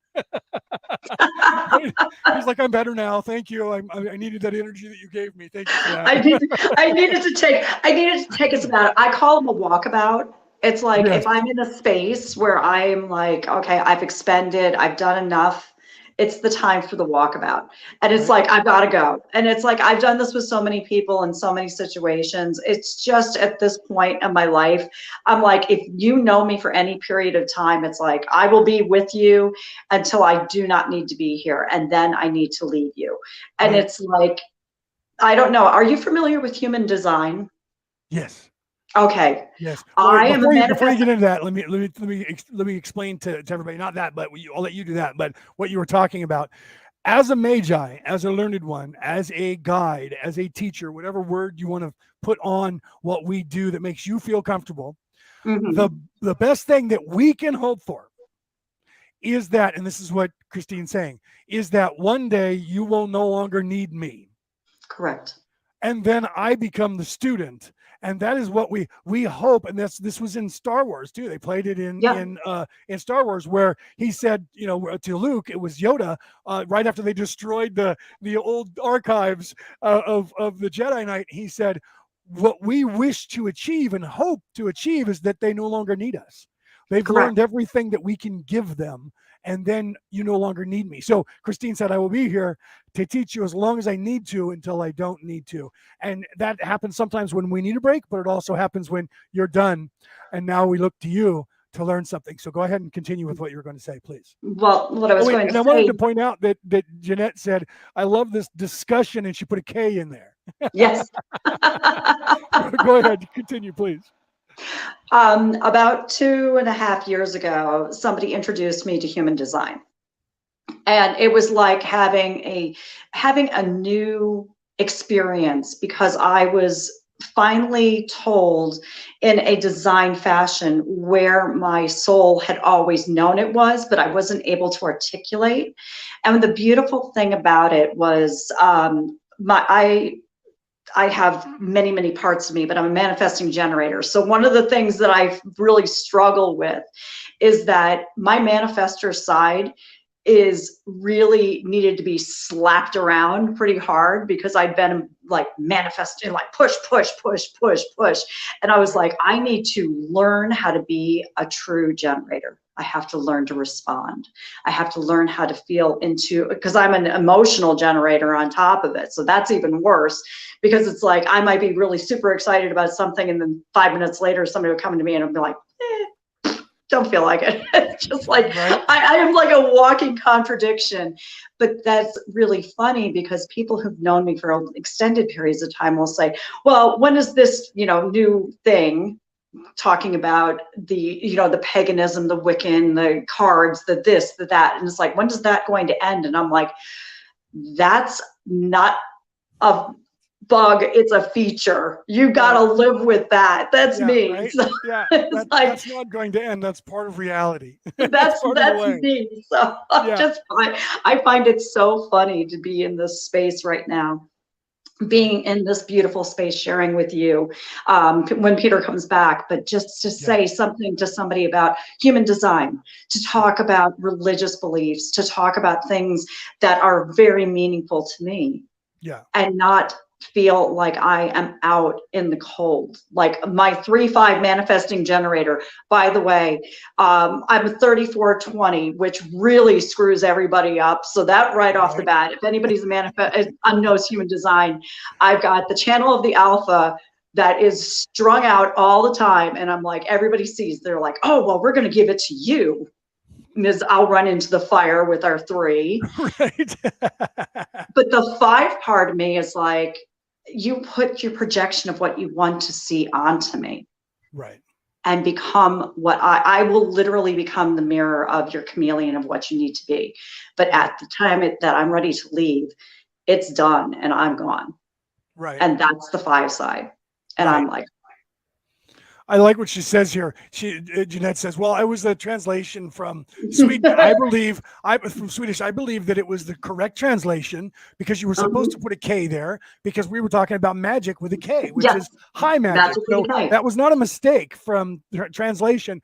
That was something that the universe purposely did in the translation, because there is no coincidence. I'm just saying. There's no coincidences in this universe. Everything happens. Right? Synchronicities are everywhere. I thought it was alone my whole life. The truth is, most of us did. If you're anywhere older than 10, there was a time before the internet when we didn't and couldn't communicate. We didn't know so many people. I thought I was alone. I was, my God, I'm the only one. How is it possible? I'm the only one doing this. And then I met people in the community and realized I wasn't the only, but it seemed to be a small community. It was never, and then the internet hit, and then we realized, whoa, there's billions of us, maybe even trillions around the world. Not quite trillions, but there's billions of us around the world. So and then she goes on to finish, with talking about this, her whole life, and to feel and to talk about this, right? Because we were stifled for so long. And now we Absolutely. have this platform. You know what I Yes. mean? Where we can get the Yes. word out to people, and everything can be condensed. The world isn't as big as it was before the Correct. internet. It was so large we had to go and meet people to find them. We had to go to different cities and find the shops where somebody would be congregating or something. You know, now Exactly. you just click a button and go on the internet anywhere on any platform, and hey, look, brothers and sisters. Thank Very you. neat. Thank Yeah. you. Community is here. Yeah. I will tell you the first, one of the first things, it is funny because I had very religious family members. Right. What happened was I had my mother went to Europe, and she said to me, she voluntarily told me this. She goes, I went to this one town in Europe, and she goes, I guarantee I was burned. And so she knows that she Right. has witch in her. We all Right. know, based on the fact that we were Eastern European, very gypsy based, Right. that we had this. Yeah. But my father had taken a trip. Yes, and definitely in the DNA. What is really quickly before you finish? What is your blood type? You know what it I'm is? an O positive. Oh, so you're actually O positive. But see, you Yeah. have that gypsy from. See, I come from Western Europe because I'm Irish and Welsh, and Scandinavian. So most of my DNA, like 85% of my DNA, or almost 90% of my DNA, literally is Celtic Druid. Right. Right. It's actually a half-breed Celt Viking, which is what I am. And that's actually, I don't want to get involved in that too much, but this soul that occupies this avatar came from a place where in the Orion's belt, the middle galaxy, the middle universe, where I was a Celt Viking half-breed. So I came here to this planet as a Celt Viking half-breed because I am a Celt Viking half-breed. Right. So I'm embodying, same with Peter. We came together, and he's a Southern Viking, Celt Viking half-breed, and we came from the same place, and we came here chasing this nefariousness that's trying to take over this world to kick their butts out of here. But we don't want to get too far in that. Might lose some of the people that are spiritually here. Right. So go ahead and continue, please. But my mother always knew, but she could never quite come to terms with it. So she's lived in the space where she wants to continue and stay in the safety of the herd, the religious herd. And that's a choice. That's what the choice we all make. Because when you make the choice to go out, thankfully we see each other now, and we know that we have this beautiful, beautiful community. What happens, unfortunately, is once you do that, you tend to be like, the childhood pain of being the weirdo, the one who's the outsider, the one who, I remember being a child and having, dreams of Native Americans and saying to my grandfather, I'm a Native American, and him smacking me because he was like, that is never going to happen. But I know that that's there because of where he was raised and the part of the community he was raised in. But for me, the Wiccan, pagan part was much more prevalent, and I was never afraid because of my 3-5 human design. I would run into that fire. It's like somebody says, hey, don't do that. It was like, oh, let me show, like, hold my beer was my favorite phrase when I was a kid. Let's do this. Yeah. But I'm like, now I'm come to the point where I believe that my magic is to talk like we're talking today, to say to people who are younger, here's a chance. You can be whatever the hell you want to be. You want to be a dragon? Be a fucking dragon. You want to be, a Japanese samurai? Then be a goddamn Japanese samurai. If you want to be a witch, then be a witch. Do what makes your soul sing. That's the joy of what we are doing. Right. This is what this whole process is about. Yeah, agreed 100%. Because in Denise, you're not crazy, girl. Right, I know. You are right in the right spot. Right, and they want to say you're crazy, and the reason they want to say you're crazy is because you're outside of their box. Right. I'm a Christian minister, and I understand. I have one of the Bibles right here, literally sitting on my desk right here next to me, that has, you open it up and it has all the footnotes that makes them look like they know what they're talking about. Right? Yeah. Makes you think the priest is very brilliant and he knows the entire Bible. He's reading it. And yeah, of course. right? He's got the Cliff Notes version. I have a Cliff Notes version, no joke, because they have it too, and they have a curriculum that you guys don't know about. And every Christian Bible that's written was written by the Catholic Church. I didn't believe this when the nun told me that, and she said, look up these two company names and then go to any Christian bookstore and pick up every single Bible there and look at who published them. One of those two names is going to come up, and both of those companies are owned by the Catholic Church. So I found that out. They have a curriculum that's a 2-year, a 3-year, or a 5-year, depending on which you want to use. Curriculum, and then they just repeat it, but you don't notice it because it happens once every 5 years. So 5 years from now, you don't notice they're talking about the same thing they talked about 5 years ago, because it's been 5 years. That's why they do it that way.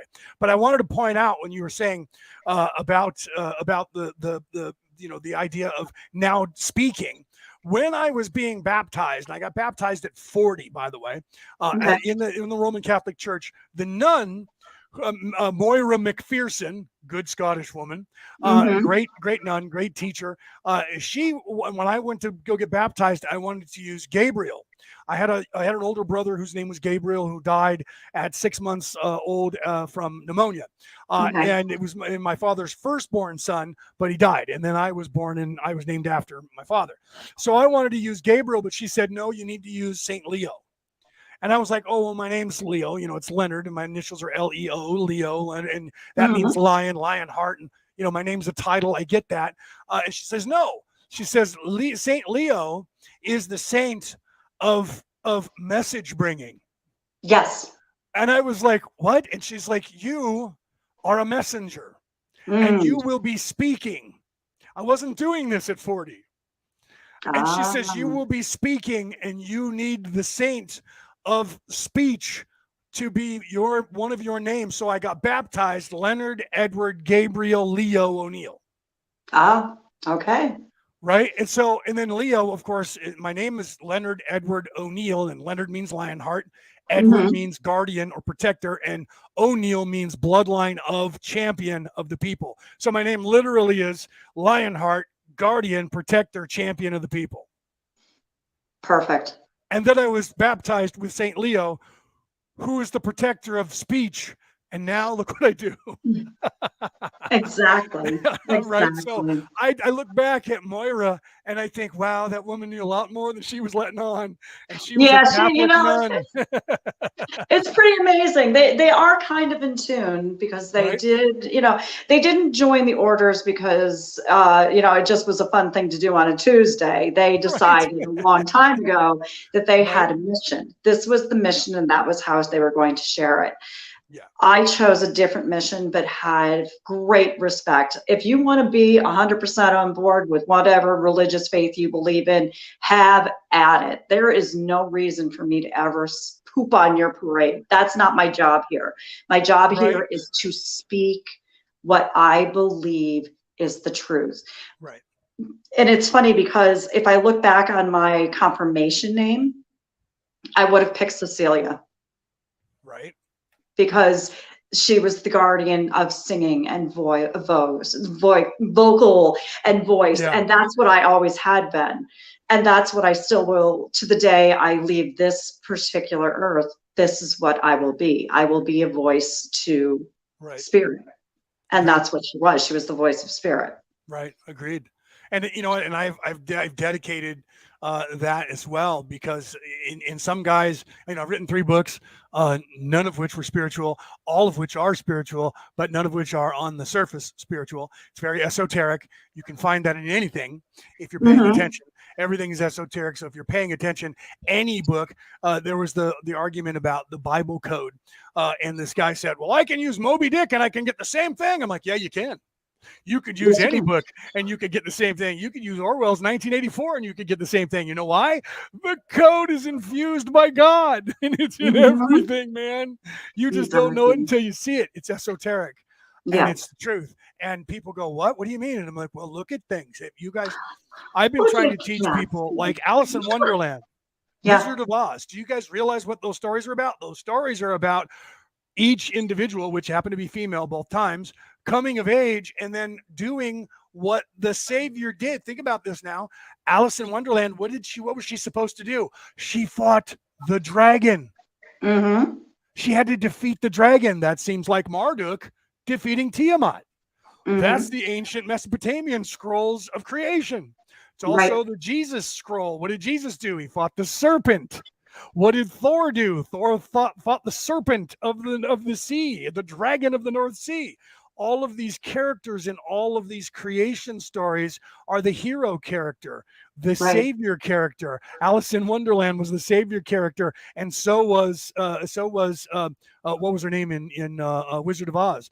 Dorothy. Dorothy. She, again, what did she have to do? First of all, she had to vanquish the evil wizardess, the witch of the west, but she The also had to wicked witch take of on. the wicked witch of the east, who happened to have Right. her house fall down, but her sister got angry. So what's she going to do? It's a Right. hero's journey. It's the hero's journey, and all of the characters were aspects of herself and ego that she had to work and have the dark night of the soul. And then she faces what? The little man behind the curtain, the Wizard of Oz. And she had to have the Exactly. courage, she had to have the heart, and she had to have the mind to be able to defeat him.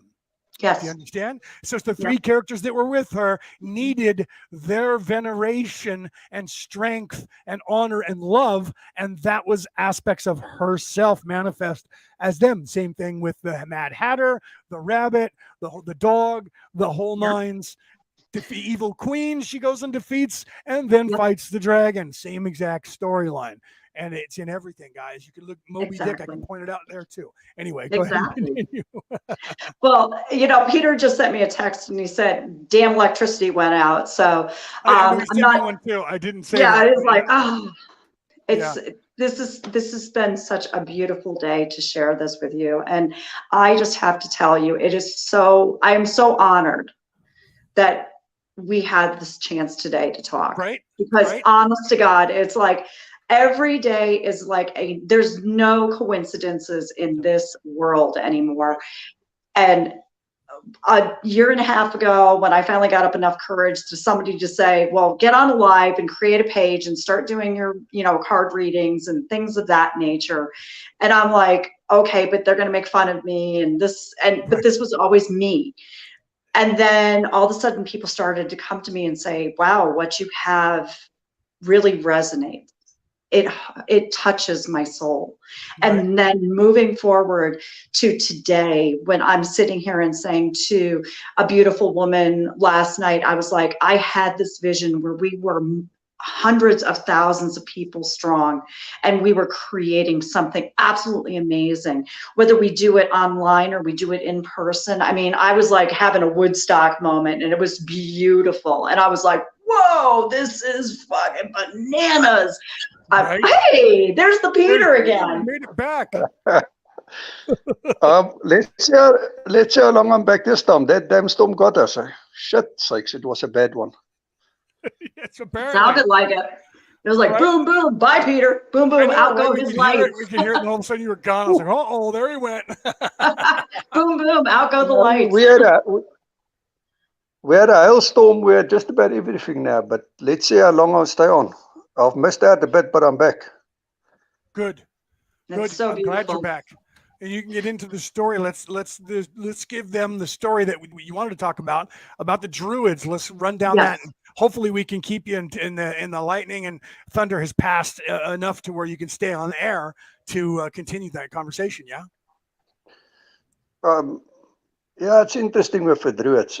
I told you before the show, it's some psychics do readings for me, and then they get to a certain point where they see me wearing a cloak and they see a gathering of people, and then it goes dark, then they don't see anything. That's what we call sacred knowledge, because that knowledge is not open to everyone. It's only to that particular group. It's not bad, it's not whatever it is. That's just what happens. It's ancient knowledge, that's sacred knowledge. It's just not open for everyone. Again, it doesn't make evil or anything. It just, that's what the Druids did. They were a secret organization. And you have to vibrate at a certain level to unlock that within yourself and access this information. That's why we call that high magic, guys. And that's why we say magic with a K. That depicts the high magic when you add that K to the end of that. And that's what we're talking about. Go ahead. Continue. That's the thing is, I mean, your vibrations needs to be at a certain level to know certain things, to learn certain things, for knowledge to be given to you. It's all that. we don't just wake up one morning, listen, I've got this knowledge, that knowledge. That knowledge is given to us. Yeah. We don't actually determine ourselves when we get the stuff, when it comes in and stuff. Right. So we all on our own path, we all do our own things. It's just we not all knowledge is not open to everyone. It's not an open society where witches has got this knowledge, druids has got this knowledge. It's genuine a thing about vibrations where I know there's stuff I still need to see that I'm not privileged at seeing. So when you don't see something or you don't have the knowledge, it's not the person that's bad or evil or whatever you want to call him. It's just he's got knowledge of. Oh, And we lost him again. I was like, he was just about to make the most profound step. Like, that was the secret of the universe. This is gonna be good, pal. And then we're getting an opposition from the universe. It's like, okay, fine. Good. No, we don't want that shared today. Right, exactly. So right when everybody's going, that's like one of those comedies where you go, right, where they did that. Cheech and Chong did that, where they, they're in the drive-in, and I know who the killer is. He is in this room, and the killer is, the snack bar will be closing in 5 minutes. Please make sure that you make all of your selections. And then it comes back and he goes, and that is how he did it. And then everybody didn't get to hear anything that happened. It's like, right? what happened? What kind of timing was that? Yeah, right. Cassie says, oh no. Yeah, exactly. He's gone again. He's gone again, right? There was something that I was asked actually to share a while ago, and I have been trying to figure out the best place to put it. There was something that always struck me in a Bible verse, and it's when it said, I am that I am. Yes. And what I was shown or told was, I am, and then put parens around that, and then a comma after it. Right. And so I am healthy. I am God. I am holy. I am. That is the point. That was the whole key. It was the way for God to say to humans, you have the power to manifest by creating your reality. It is such a beautiful statement, but it was hidden in midst hundreds of words. And somebody said that, and I was like, wow, that's manifesting 101. That's right. Law of attraction. That's what The Secret was written about.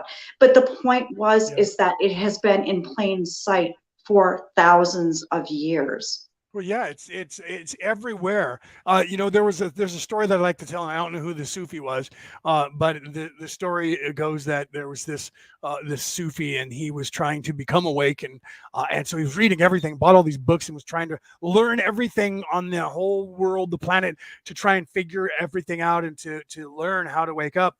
Then one morning he woke up and realized that he woke and he understood what was happening. So then he went to his library and he took all of his books and he took them out in the front yard and burned them. And people said, what are you doing? That's all the best works from everybody in the whole world. He says, yeah, absolutely useless. He says, it's right here in front of your face. You can't miss it. And when you recognize it, you're going to laugh at how naive you were not to see it. Right. And that's the way. That's the Tao Te Chi. That's the way. Right. And if you'll indulge me, I'll read a little bit of that from Lao Chi. Now, Lao Chi existed at the exact same time. This goes back to what you were saying before, when you said that many people manifest the same thing at the same time. When the person who was the Buddha manifested that way, at the exact same time in China, there was another man called Lao Chi who actually manifested the Tao Te Chi, which is the book of the way, which is now, we call that the Tao. And his story, when he was deciding, I heard two stories. One, he was just leaving the city, and the other was that he was going out to die, and he was leaving the city, and the guard at the gate said to him, oh, wise one, you're going out to die. Please tell me your philosophy so that I will know what it is that the way. And this was in 604 BCE. So for those of you who are Christians, 604 years before Christ was even born, right? And he said this, and I love this paragraph. This is what he said to the guy, and the guy wrote it down. And eventually they ended up making the Book of the Way from his works and what he had said, his collected works. But this was what he said to the guy. And this goes right into what you're saying. That's why I wanted to segue, because you were talking about the way. And I wanted to segue this. He says, he who looks will not see it. He who listens will not hear it. He who gropes will not grasp it. The formless non-entity, the motionless source of motion, the infinite essence of the spirit is the source of life. Spirit is life. Everything that Christine just said to you guys in the last, everything we've said the whole time, but specifically what she just said to you before I interrupted her is this. Right, so that's why I wanted to read this to you. Yeah. Okay, so walls form and support a room, yet the space between them is most important. A pot is formed of clay, yet the space formed therein is most useful. Action is caused by force. Action is caused by the force of nothing on something. Just as the nothing of spirit is the source of all form. One offers great affliction. One suffers great affliction because one has a body, pain body. Without a body, what affliction could one suffer? When one cares more for the body than his own spirit, one becomes the body and loses the way of the spirit. The self, the spirit, creates illusion. The delusion of man is that this reality is not an illusion. One who creates illusions and makes them more real than reality follows the path of the spirit and finds the way to heaven. That was written 604 years before Jesus was even born. And at the exact same time, the Buddha basically said the same thing. And both of those ideologies that became religions that were not intended to be religions, just like Jesus is speaking, just like Muhammad's speaking, and David and Elijah and Daniel, they didn't want any of that to be a religion. John, even the Baptist, they were talking about spirituality and spiritualism and you freeing your soul. Freeing your soul by looking within, not without. They all said it, and at the Council of Nicaea, they took all those books out that said that and pushed them aside and threw them away and tried to burn them. Luckily for us, a bunch of scribes recopied them and stole them away and hid them in the Dead Sea, in the scrolls in the Dead Sea. Yep. Otherwise, we wouldn't have those today. And all of the information that was telling us what we need to do internally to become was wiped away, and the religion was started. Pardon me as I hit my mic, boom. The religion with the caste system was started from there, and they corrupted everything, and they're trying to keep us from that knowledge. Hence, the return to the old ways, like Christine was talking about earlier, because we need to get back to that nature, the old ways of nature that we knew once before, and that some of us still know now and teach, and get away from this orthodoxy, in the box 2, 3, or 5 year cycle of quasi spirituality. Right. Just saying. Go ahead and continue. I apologize. No, it pops.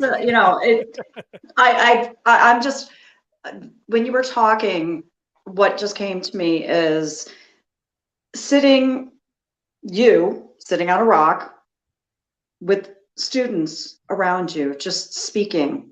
But it was very much a Grecian type of a feel to it, which was kind of cool. I was like, wow, that's kind of Socrates, Plato-ish kind of thing going on here. I was like, whoa, that was kind of neat. Like I was just sitting there, like looking up, listening to you talk. And I'm like, wow, this is the way things come to me. It's like all of a sudden I'm like, oh, I just got transported. So that's a soul fragment that I am pulling back into my space. As you were talking to me, I'm pulling that back into my space.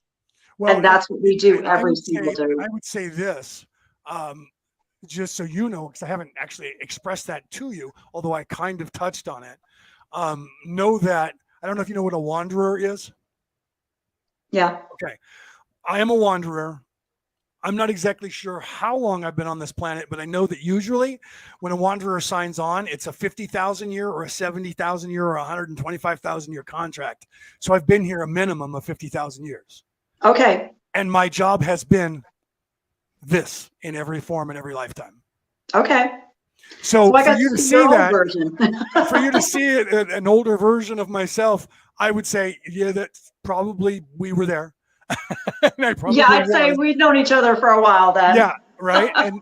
And that's not something that people in the audience should take lightly, because the fact that most of you are here now listening to us around the world on the MP3 broadcast, if you've tuned in and this has resonated with you, it's a good possibility that you guys know us, because we have all been doing this for a very long time, helping this planet to raise its vibration. And Yep. some of you may not. Some of you might just find us now and go, wow. And whoa, okay, that's what we're here for. Yep. Okay, know that. Yep. That's what we're here for. So when people say that about me, I'm like, yeah, I was there. I had someone tell me that I was back in Atlantis and I was doing the same thing there. And I'm like, Yep. I believe it. Yep. Because that's why I came here. And I've been doing it. And I don't know. I know I'm here for the duration. So if we get out of here this time, I'm good. If we don't, I'll be back. I'll be doing it again. Yeah, I don't have any delusions of grandeur, so I don't try to say, oh, I was King Arthur, I was Jesus. I was just a guy speaking like I am now. And Exactly. I'm trying to make a difference. If I get one person or two people that pay attention and I change them in any way, then I've done my job, and everything past that is a bonus, and I will continue to do it as long as I can. And if I die a pauper, then I do. That is what I'm here to do. However that works. That is what I'm here to do. Well, the thing that with this is doors are open. The doors will open. You will always be taken care of. Those are the words that came through to me. I'm still I sometimes learning. wonder about that. So thank you, because sometimes I go, what will happen? And I keep getting that you will be taken care of. But to have someone else say it, you know how the veneration works. To have someone else say that to me that you don't know that I questioned that recently, Right. and you just bam got that and said, because the universe said he needs to know this, and he needs to know it from someone just other than himself. Thank you for that. Right. Well, I think one of the things, it's funny because I've always had that oracle-ish type of experience. Like when I speak, that's like I said, my magic is all about the speech and the writing and the talking to somebody and saying, hey, I see who you are through the veil. Right. I've seen your lifetime. I've seen this, and this is a wound. So maybe you need to hear what I have to say to you. Right. And that's why people will come to me and ask me to pull cards for them, because it's not the cards. The cards are just my, I want to say a prop. And, people say prop, but it's my tool to say, okay, I see this. And if some people need that. They need you to have that tool, and so for them, the tool makes it more. When I was a Catholic, I'm recovering, but when I was there at the church, the father who baptized me, Father Neil, which is weird because my last name was O'Neill. I was going to say Neil O'Neill. Yeah, right. Okay. So Father Neil, who actually baptized me, we were in the church and people were coming in. You know how they do? They're coming in. Do they want to become a Catholic? And what's that all about? So we were taking a tour of the church, and we were in a Catholic church. For those of you who are not Catholic, you don't know that they have what's called the Beatitudes, and they're stations of Jesus. Yes, they're stations of Jesus for his entire struggle all the way around the church. And it starts at the right side of the altar and goes all the way around. And you end up at the Sacred Heart. You end up with Mother Mary. And then you end up at the crucifixion and then the resurrection. And that brings you back to the pulpit, back to the beginning where you came from, where Jesus's cross is, and you're there at the altar. So as we were walking through, one of the would-be parishioners said to Father Neil, Father, I'm so glad that you're here doing this. And he says, I'm only here because you need me to be. Yep. And they were like, what? And they looked at him all surprised. And I looked at him, he looked at me, and he smiled. He knew I got it. And he winked. and I smiled back, and I nodded to, tell them.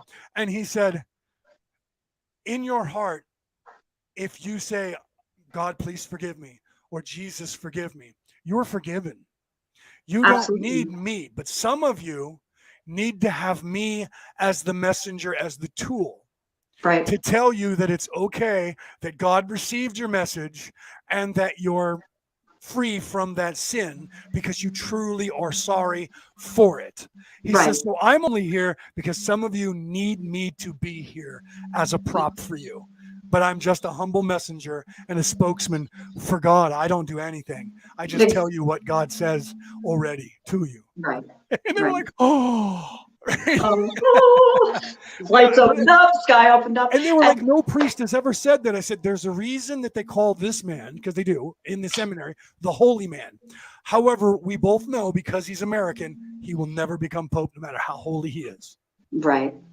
And, and they were like, really? And he was like, unfortunately, because of politics, there will never be an American pope. Yeah. Yeah. Yeah. Well, it's interesting because at one point I had, we all have many lifetimes. We come in here, we die, we have soul fragments that leave for specific reasons. That life is over. That's why people are like, oh, I'm starting a new life. I just happen to have an awareness that I do this much more often, or we all do this. Yeah. I just happen to have the awareness that we do this. Right, right. And one of the lives that I had made me aware of energy work specific to like Reiki. And the energy of like Asui Reiki was bestowed after an illness. And I was like, wow, that's kind of cool. But the point is that we are not there to create Reiki. Reiki is universal energy. It is the God force. It is here and everyone has it. It's just, I'm just the channel. I just happen to be the person who says, okay, today on this space, I'm going to just gather the energy into that one place. Right. I'm a Reiki but master teacher. I don't direct it. From the Usui line. I'm a Reiki master teacher from the Usui line. I was, and that's why before when I did this, you can see the I do. I see it. Duck foot on my palm, especially the left one because I'm left-handed. I joke about that. My co-creators of Skull Island, they're all becoming healers, and they laugh because we laugh, especially as teachers. We laugh because you get that when you become a master, and that's because of the attunement of the Reiki, which you're right. It literally translates. I mean, word translation is light energy, but the actual translation of what it means is energy of God, the light of God, energy that you transmute through you. And when you're attuned and you get the symbols and those are locked in, like Usui when he was on the mountain. I got my first two attunements directly from his line, and I got my master teacher from his wife, who continued after he died. So I got that attunement from a master teacher who was taught by her. So I got the masculine and the feminine, which is more why I have the light even more deep than some, because I got the masculine hot and feminine cold. And every time I put my hands up, you can see the duck foot or upside down W or M, whatever you want to call it. And we joke about that in the healing, especially in the Reiki field, that you can tell a true healer because they have that. And some people naturally have it. And that's why I wanted to point that out, because you were talking about that. So continue with what you were saying, please. But the beauty of this is, back to what I said a while ago, we have healers. Everyone is a healer. No one, the mother holding her child when the child is crying is calming that nervous system, the beautiful space that we hold. And my intention and goal for whatever time this intention or goal is going to be is to allow people to tap in and understand that, to allow them to start to feel that they are rightfully inheritance of the God force that is within and without. We all share in that creation, and the more that you center, pardon me, I had to move my foot. I'm rehabilitating. I had surgery on my foot. But the more that you work on especially the heart chakra, that is where the creation is. If you look at the Vitruvian man or woman in the circle, and you have the human body standing in there, the very center point of that circle is the heart chakra of that human standing there. That was done on purpose because Yes. the creation is from the heart. It's the logos. The word logos is the ancient, Yes. the ancient Greek word. It's the oldest word that we know to describe the word of God. And logos literally translates to modern day English as love. Yes. Yes. So the love is the creation you create with love, not with your mind. Your mind is a Correct. construct. Your intention comes from your soul, but the creation goes through the love in your heart. Without love, you have no creation. That's why evil people, narcissistic people, tend to fall into the religion of politics, money, power, and that ilk, because Mhm. that's all they have. They have no creation, so they can only control and destroy Sure. and take for themselves. So that's the religion that they follow. People need to understand that is a religion. It's not Yeah. just look at politicians. They love it. It's a game. They're playing a game, and the newscasters are the sportscasters that are going, up next, this politician said blah blah blah, and let's stir up fear and angst. And that's what they do. You have to understand that even the newscasters are buying into that same religion. Without that religion, they have no ratings. So they're acolytes of the religion that is nefarious, and that is what you have to realize. That. So people say, I don't want to have anything to do with politics. You need to understand that's the yin and the yang. One is light and one is dark. They're both here for a purpose. Right. There is no war where one is trying to defeat the other, although nefariousness, when they get an opportunity, they try to attack. Yeah. Okay. So we have to defend, but that is the balance. That's what she's talking about. Where she said this earlier, right? Christine said this earlier about the yin and the yang and understanding it.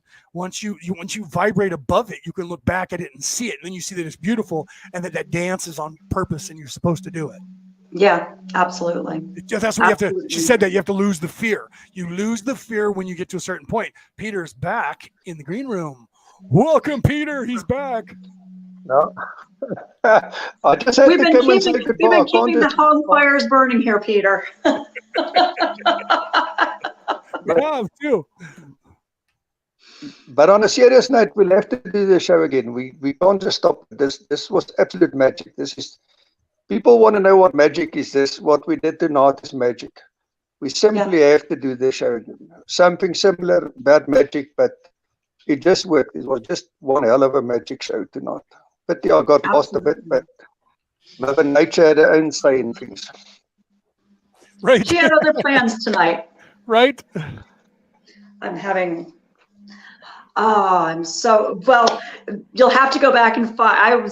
I was tuning into Leonard's past life. I had a moment where I got to see him sitting on a rock, telling us some really cool things, and just in general, this has been absolute, like you said, magic. This has been absolutely spectacular. I'm so honored that you guys wanted me to come in and be the third of our triangle here, because that's it right there. Right. There you go. I love that in the movie. What was it? It was Will Smith was in it, and it was that one where they were all superheroes, but they were bad guys.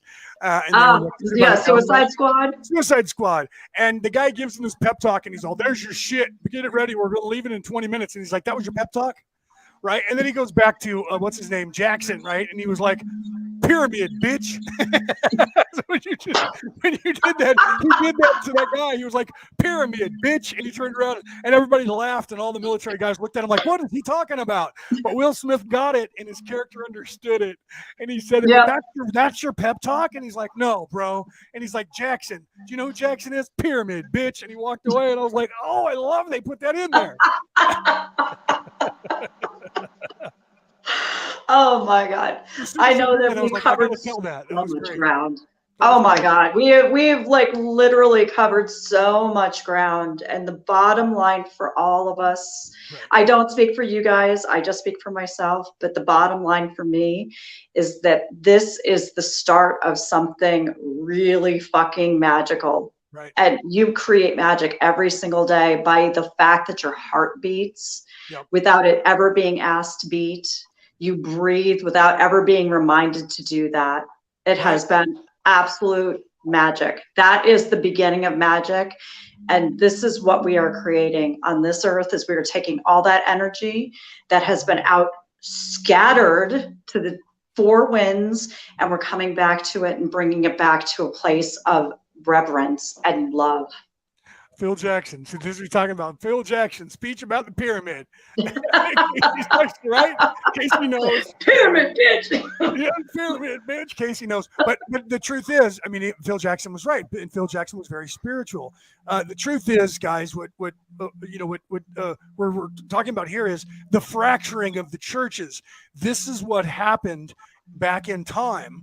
And that's why if you look at, it even talks about it in the Bible, where in the Bible it says that people, made God mad, and God gave everybody tongues, and that fractured everyone. I think that was a parable, and I think that was one of the things that was put in. This is my opinion, but I believe that was nefarious, and it wasn't done by God, and that all the fracturing of the churches was to confuse people. And look at today; there are so many different just Christian religions. There's got to be more than 1,000 different versions, probably more. I might be on a lowballing the number, but every single spiritual ideology has thousands of different ways of doing it, and the semantics, the little teeny things, are what people are going to war over. And what's happening, and we've been talking about this over and over, which is a good thing, is that people here in the West had started to incorporate these things from Eastern philosophical thought in older ways, like we were talking about in the creation by Peter of this chat, returning to the old ways on purpose, because that is what is happening here now, is people are looking past those things in the religions that are keeping us separate, and they're looking at what it is about these ideologies that is actually holy, and they're starting to realize it's all the same message. Right. So what are we missing? Well, what we're missing is we're listening to people in this pyramid, not the real pyramid, but the one that is set up so that the person at the top has all the money, not the pyramid that is the pyramid that we're all perfection in. Right. But the one that is nefarious, and because of that, they're keeping information from us, and we have been for generations. Sorry, Leonard. And the thing is, the Mayans said probably around 4,000 years before the Bible, organized religion will destroy the world because it will destroy your one-on-one relationship with your creator. The moment you break that one-on-one relationship with whoever you see as your creator, then you've got problems. Then things fall apart. We have to go back to that one-on-one relationship you, Christine, whoever has with their creator. Then things change. Not organized religion that splits us up into thousands of pieces. It will never work. We have to. Well, absolutely. And if you listen to the words even of Jesus when he was teaching, he taught the Sermon on the Mount. And he talked about not going to these boxes. And that's why they went after him. And Muhammad did the same. Muhammad preached in the desert, and he said the same thing. And that's why they went after Muhammad. Jesus sacrificed himself as the hero, as the savior character. Muhammad basically did the same, but left before they could string him up. Right? No, they would have before they could get to him. But Jesus proved a point. And that's why he said on the cross, Father, forgive them, for they know not what they do. Because they didn't understand reality. And that's what Peter's talking about here. The fracturing of the church kept them away from the spirituality, which all these people were teaching. Continue, Peter, please. No, that's just the thing is we have to, I'll keep on talking about this returning to the old ways, but that's what I mean by returning to the old ways, is that one-on-one relationship you had with your creator. That's where you get your answers. That's where you get your guidance in life. That's where you get your knowledge from, is one-on-one. Not from other people, not from other groups. You have to believe this, you have to believe that. It's always a one-on-one thing. That's how we gain our power. It's just magical to do it. Once you re-establish that connection to your creator, that's magic. It's absolute magic.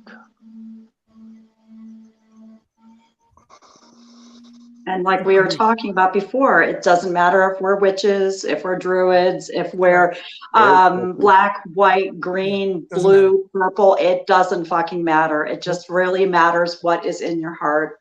Right. And if your heart is connected to the universal God force, then suddenly you no longer need to be told what is right and wrong. It's there.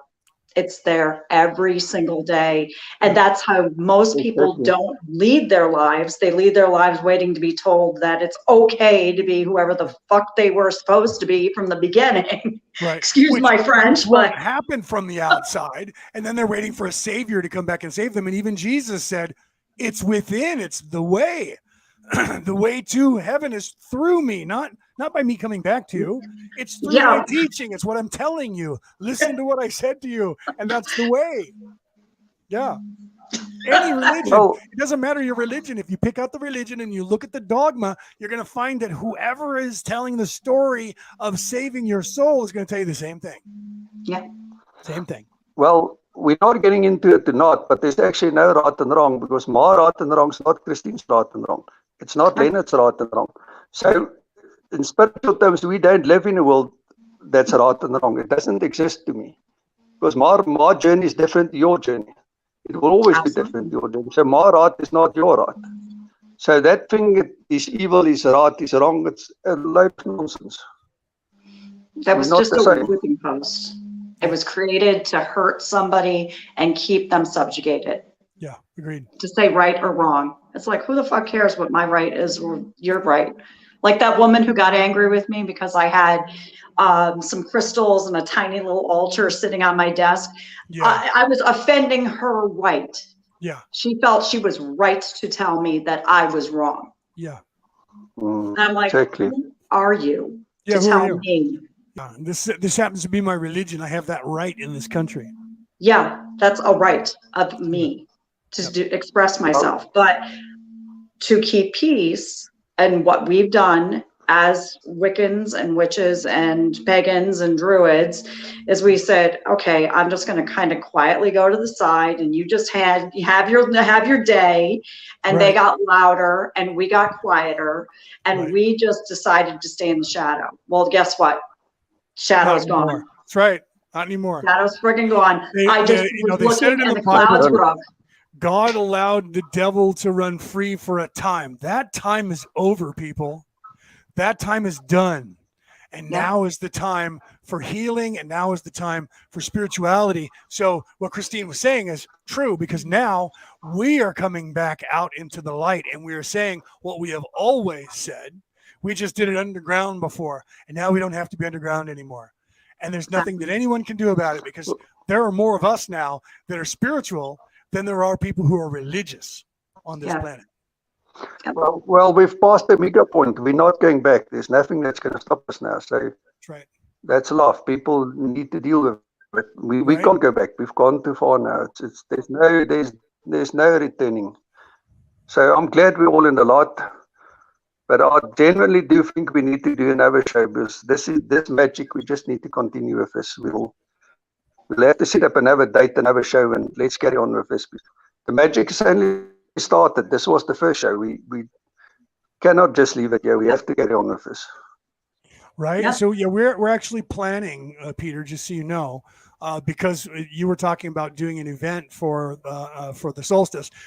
So that's why I brought Aaron into the group over there, because we were already planning a workshop. So now we're actually going to incorporate anybody from that chat room that wants to be a part of this, and people that we're going to bring. We're going to do a 2-day event now for the solstice. And we did this last year because the solstice for the lower half of the planet, or for the other half, I can't say the lower half, but for that half, because the timeline, right, is the day before and then the day of for people in the West Coast or the Western Hemisphere, Northern America and South America. We're all going to be in that time zone, and everybody else, like Australia, is 16 hours ahead of us, so they're in a different time zone. So we're going to do a 2-day event for the solstice. And I think we talked about it in that chat, but if not, I'll put it back in the chat. Anyone who wants to speak or be on that, let me know, or Aaron. We're going to put together a schedule.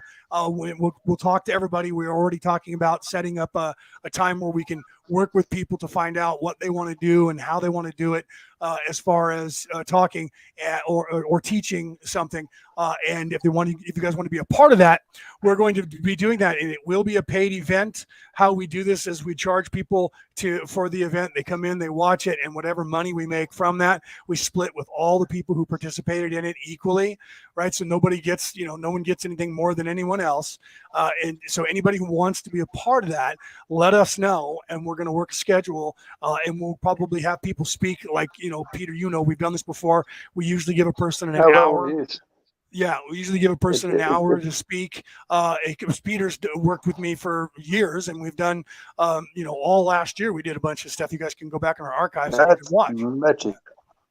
So we're going to be doing that going forward, and then of course again in the the winter solstice we'll be doing it again. So just know that if you guys are interested, and I'll put this in the Old Ways chat as well. If you guys are interested and somebody wants to come in and get their voice heard, we're also going to be promoting, because it's June 21st, so we're going to be promoting on Orion Rising and on Skull Island. And that's another reason why I had wanted to do this with Peter and Christine, because I know that Peter is going to be there, and I'm hoping Christine is going to be there as well. So I wanted you guys to understand that this wasn't just for this to talk about Magick. I'm also plugging what we're going to be doing going forward for the 21st, which we'll probably be doing it on the 20th and the 21st. That's what we did last year. We did it on the day prior, because that's the other half of the world is already into the solstice this morning for them. And then the next day we'll do it. So we're basically on the air for almost 24 hours, because we'll do it's actually 16, because we're 8 and 8, right? Unless we end up doing 12 and 12. Last year we did 12 and 12.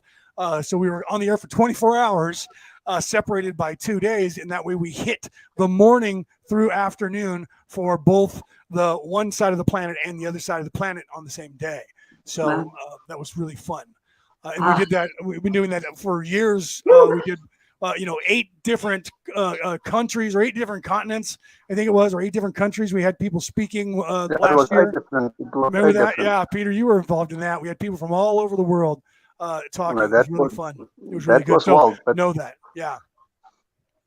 Now you can bet your life. Christine, you are invited. Thank you. You know what? As you know, with human design, I have to wait for my invitations. So that's why I made sure to say that. You are invited to do that, and I would, we will promote. What we do is if you do an hour, and if you're going to do a lecture or whatever you're doing, you could do a Q&A, you could do an interview, whatever the style. We'll work with that, because some people like to do presentation. And what we'll do then is we'll give you 45 minutes, and then we'll give 15 minutes for a Q&A. Unless you like me, I like the Q&A on the fly. I would rather speak and then have a Q&A live than to wait and have everybody try and jam their questions into 15 minutes. I just go the way I do my show. I go and I put stuff up on the screen.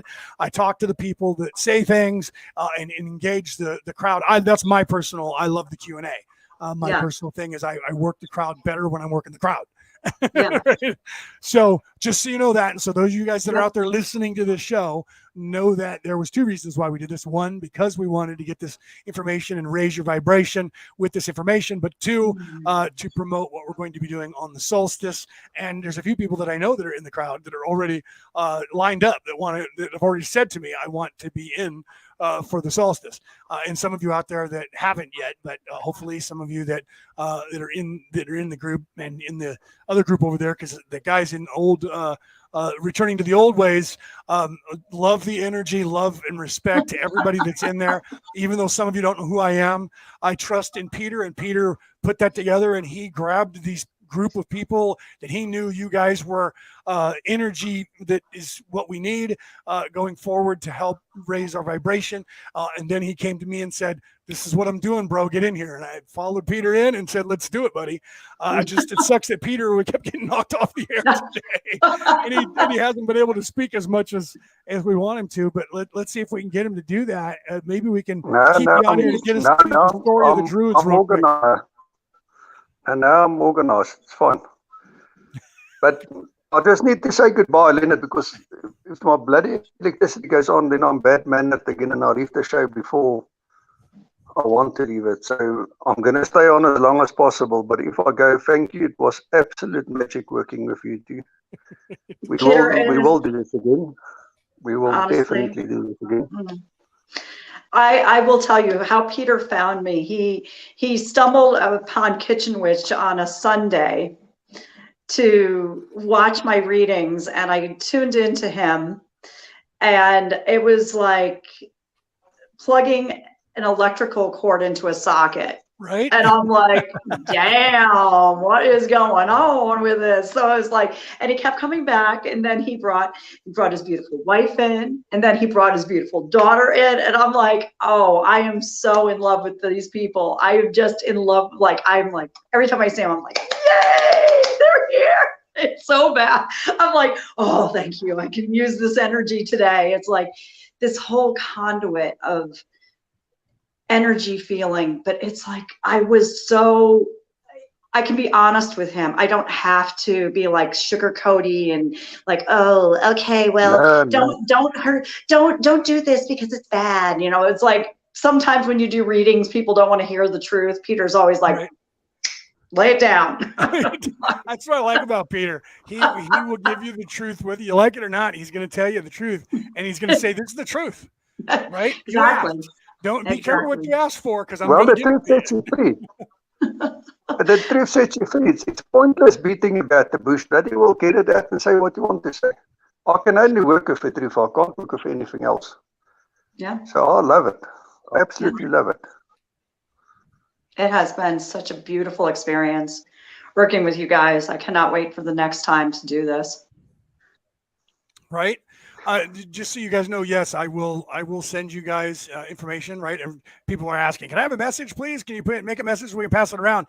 Yes, I will. I will put it in. I'll put it back here in the chat after the show. If those of you who are not or here listening who are not, contact me. You can find me, Leonard O'Neill. You can find me on Facebook, and then contact me in Messenger, and I will make sure to give you guys, and we'll talk and to give you guys the information that you need. If you're in Returning to the Old Ways, I'll put it there, but you can still contact me on Messenger personally. If you guys have any questions, I also do life coaching and spiritual coaching. I do that. That's what, I mean, you can ask Peter. That's what I've been doing. I still do that now.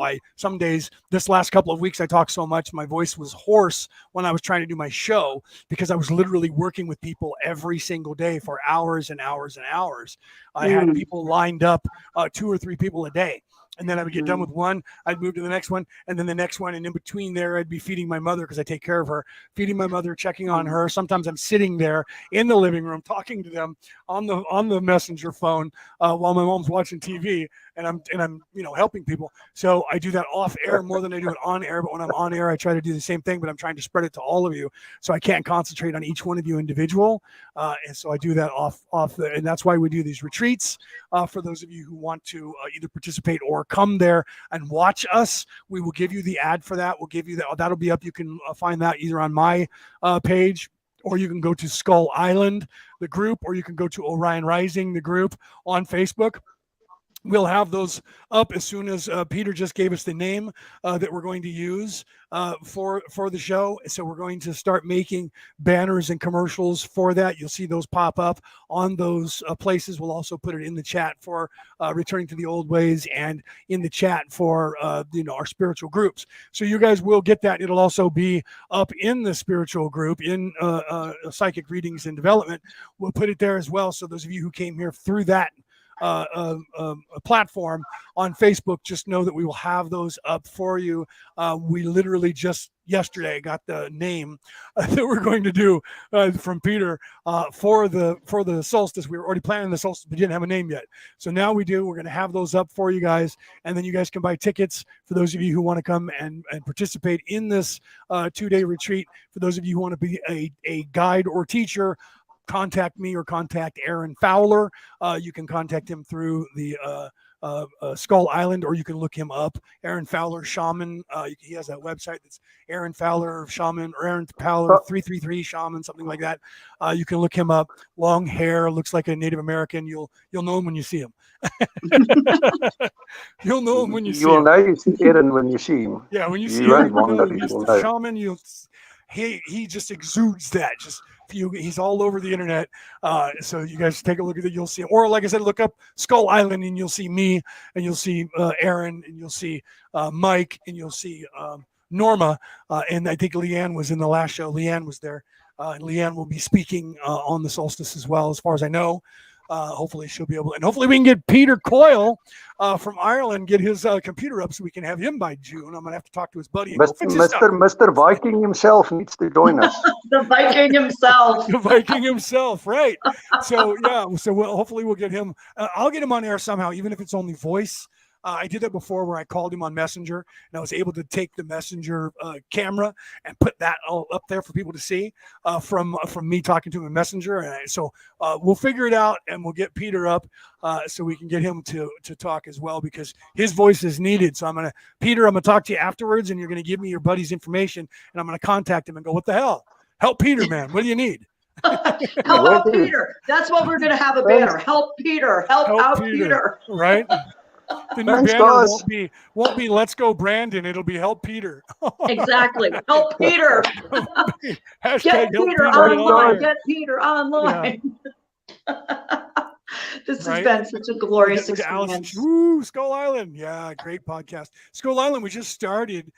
We're only on week, I think, 15 or 16 or 17. But that show is really because of what we do there. It's like this, what we're doing here. So I had not really done a lot of interviews on Orion Rising lately, because I've been doing speaking myself and doing things. I did The Law of One, all 6 books for 2 years and 10 months. And that was 7 years ago I started doing that. It was in 2017. So what is that? That's 5 years, 6 years ago. And so now, because I'm in such a different place on a vibratory pattern, when I go back and look at The Law of One, I'm seeing completely different information than I was before, because I was at a different place. And so everyone that is around me is saying, dude, you need to go back and do The Law of One again. So I might be doing my Friday show, doing The Law of One and reinterpreting The Law of One once again from a higher vibration. The first one I did was basic for everyone, and I know, and everyone knows, that there's levels, many levels to that onion above that. So I may start doing higher levels for people that are a little more advanced, and still trying to talk to you guys know that I do that. I speak in parables. I also use my voice. I have that bard tradition in the shamanistic ways. So I use my voice like I'm doing now, where I've slowed down my cadence, and I've also made my voice a little softer. When I was talking politics, I was a lot faster speaking, using my Irish to where people go, what did he just say? I don't even know. Was that English? Right? You should hear me when I get my family and we're all together. People don't know what we're saying. So it's like the Viking language to people when they go, that's why in the movie 13th Warrior, they were surprised when Ahmed learned their language. They said, where did you learn our language? Because the Vikings never taught their language to anyone else. They always learned their language. That way they could speak to each other. With us Irish have a speed we speak at that people can't understand. And I have to learn, and I have to tell myself to slow down. But I do that so that people at different vibratory patterns pick up and understand what it is that I'm saying. I have people that come in and go, do you realize you just said the same thing 3 times? I'm like, yeah, I did. I said the same exact thing 3 times, but most people got it once, and some people got it the second time, and the rest of the people got it the 3rd time. I didn't miss very many people, right? So I do that. I'm aware of that. So sometimes when people think I'm rambling, I'm not. I'm doing it on purpose. This is not an old nefarious mind, even though when I had my big beard, I looked like, Gandalf. That'll be back. Father Time himself. Yeah, that'll be back. I shaved it off and went, what did I do? And now I'm growing it back. Took me 2 years to get my beard. You guys will see it again. I'm already growing it. Okay. So just know that. Look forward to it. You guys will have the ads. Okay. I'm sorry that I went on for 10 minutes there. I apologize. Thanks, guys. Right. Blessings. And as we say, merry we met, merry we part. Right. So all of you out there, remember, this is Orion Rising. And I always say this, share this out. Good morning. good afternoon, good evening, or good morrow, depending on where in the world you are tuning into the show. All right, guys, so it was a great show, but wait, before we go, Christine, tell everybody where they can find you, where they can contact you. I have weekly readings on Kitchen Witch, which is my page, Kitchen Witch Intuitive. And I am starting a new project where I'm going to be doing a full month's challenge, April Love Challenge. So we're going to be doing that, and it is absolutely going to be spectacular. We're going to be raising the vibe for the April Love Challenge. And, you know, obviously I'm a trainer too. So if anybody needs to have that intuitive spiritual training, reach out to me and go from there. I think it's going to be a beautiful experience. Right, I agree. Peter, give them So the beautiful. digits. Tell them where they can find you as well. These days, I'm almost exclusive on psychic readings and spiritual development. I'm working on a few new things that will come along, my own podcast, that kind of stuff. It will happen quite soon. But at this point in time, I'm busy building psychic readings and development. It went quiet for a while, but we're building that community again. It's a lot of wonderful people there. I'm always there. They will find me there. Most people watching tonight knows I'm there. So I'm around. Right. And of course, I'm Leonard O'Neill, right? I am your host of Orion Rising. I'm also the host of Skull Island, right? I'm also the creator of Psychic Reading and Development, and the other couple of other spiritual groups that we have there, one for Christians and one for the Magic users, because they don't get along. They're getting along. When they do get along, they go back to the main group, and so they can leave the other two small groups, right? I'm also the creator of Ancient Aliens Worldwide, that group and page. The group has almost 300,000 members in it. I'm going to give you a quick plug, but I'm going to give you a little bit of information. So if you guys are involved or you're interested in aliens and UFOs, you should check out that page, or that group. I should say there is also a page, but the group is bigger and has a lot more discussions. Coming up in May, I'm giving you a little bit of a tidbit. I can't tell you anything because it's still a secret, but look forward to an exclusive interview if you guys are interested in UFOs and alien research, and people that have talked on the show Ancient Aliens on television about things that have happened. And I can't tell you anything without giving it away, but we're going to have an exclusive interview that I will be producing on the Ancient Aliens Worldwide coming up in May, unless things change and the book gets published on a different date. There's a little bit of a tidbit for you. So if you guys are really alien hunters, you might know who I'm talking about. But we're going to have an exclusive interview and you guys are going to be. I can't tell you anymore until the producers tell me that it's okay. Right? I have writers and producers that belong to the person that is working with us, and we're on hush mode. But I can tell you it's going to be really cool. And if you guys are in any way UFO alien hunters, check that out. Go to that page. No, we will do. Ancient Aliens Worldwide. You'll know it because you'll see me as a moderator, or actually as a admin, because I'm the creator of that group. So if you're not already in that group, take a look. All right, so that's my plugs for what's going forward. Will do. We'll be having information for you guys for the solstice coming up as soon as we can get it put together. Beautiful. Right. This was magic. That's all I'm going to say. You. This was pure magic. Thanks, guys, for being here and putting up with me talking through this entire endeavor that we did. Peter, I wish that you hadn't gotten knocked off by the internet, or by the universe, but apparently the information you were going to give them, like Christine said earlier, wasn't supposed to come through today. That means it'll be for another day, and we'll have to put that on the air, right? So Peter, have a great day. Christine, have a great It's going to be another day. Right. I love you guys. Everybody in the audience, I love you. You know that. If you just met me, know that I love you anyways. Right. I don't know who you are, but I love you because we're all humans. We're all on this planet. We're all trying to be. We are becoming. We are the pneuma, the spark of God, and our job is to become. And like the rabbi said, what are we created for? We are created to make this place a home. We were given a house, and we are to make it a home. Beautiful. And that's what we're created for, Right. to bring Jesus, to bring your Godhead, whatever you call your Savior character, your hero character, your God, Goddess, to bring that within yourself, to make it a home. And the only way it can reside within you is if your home is there. And the only way you can have a home is you have to have love in it. Have a great day.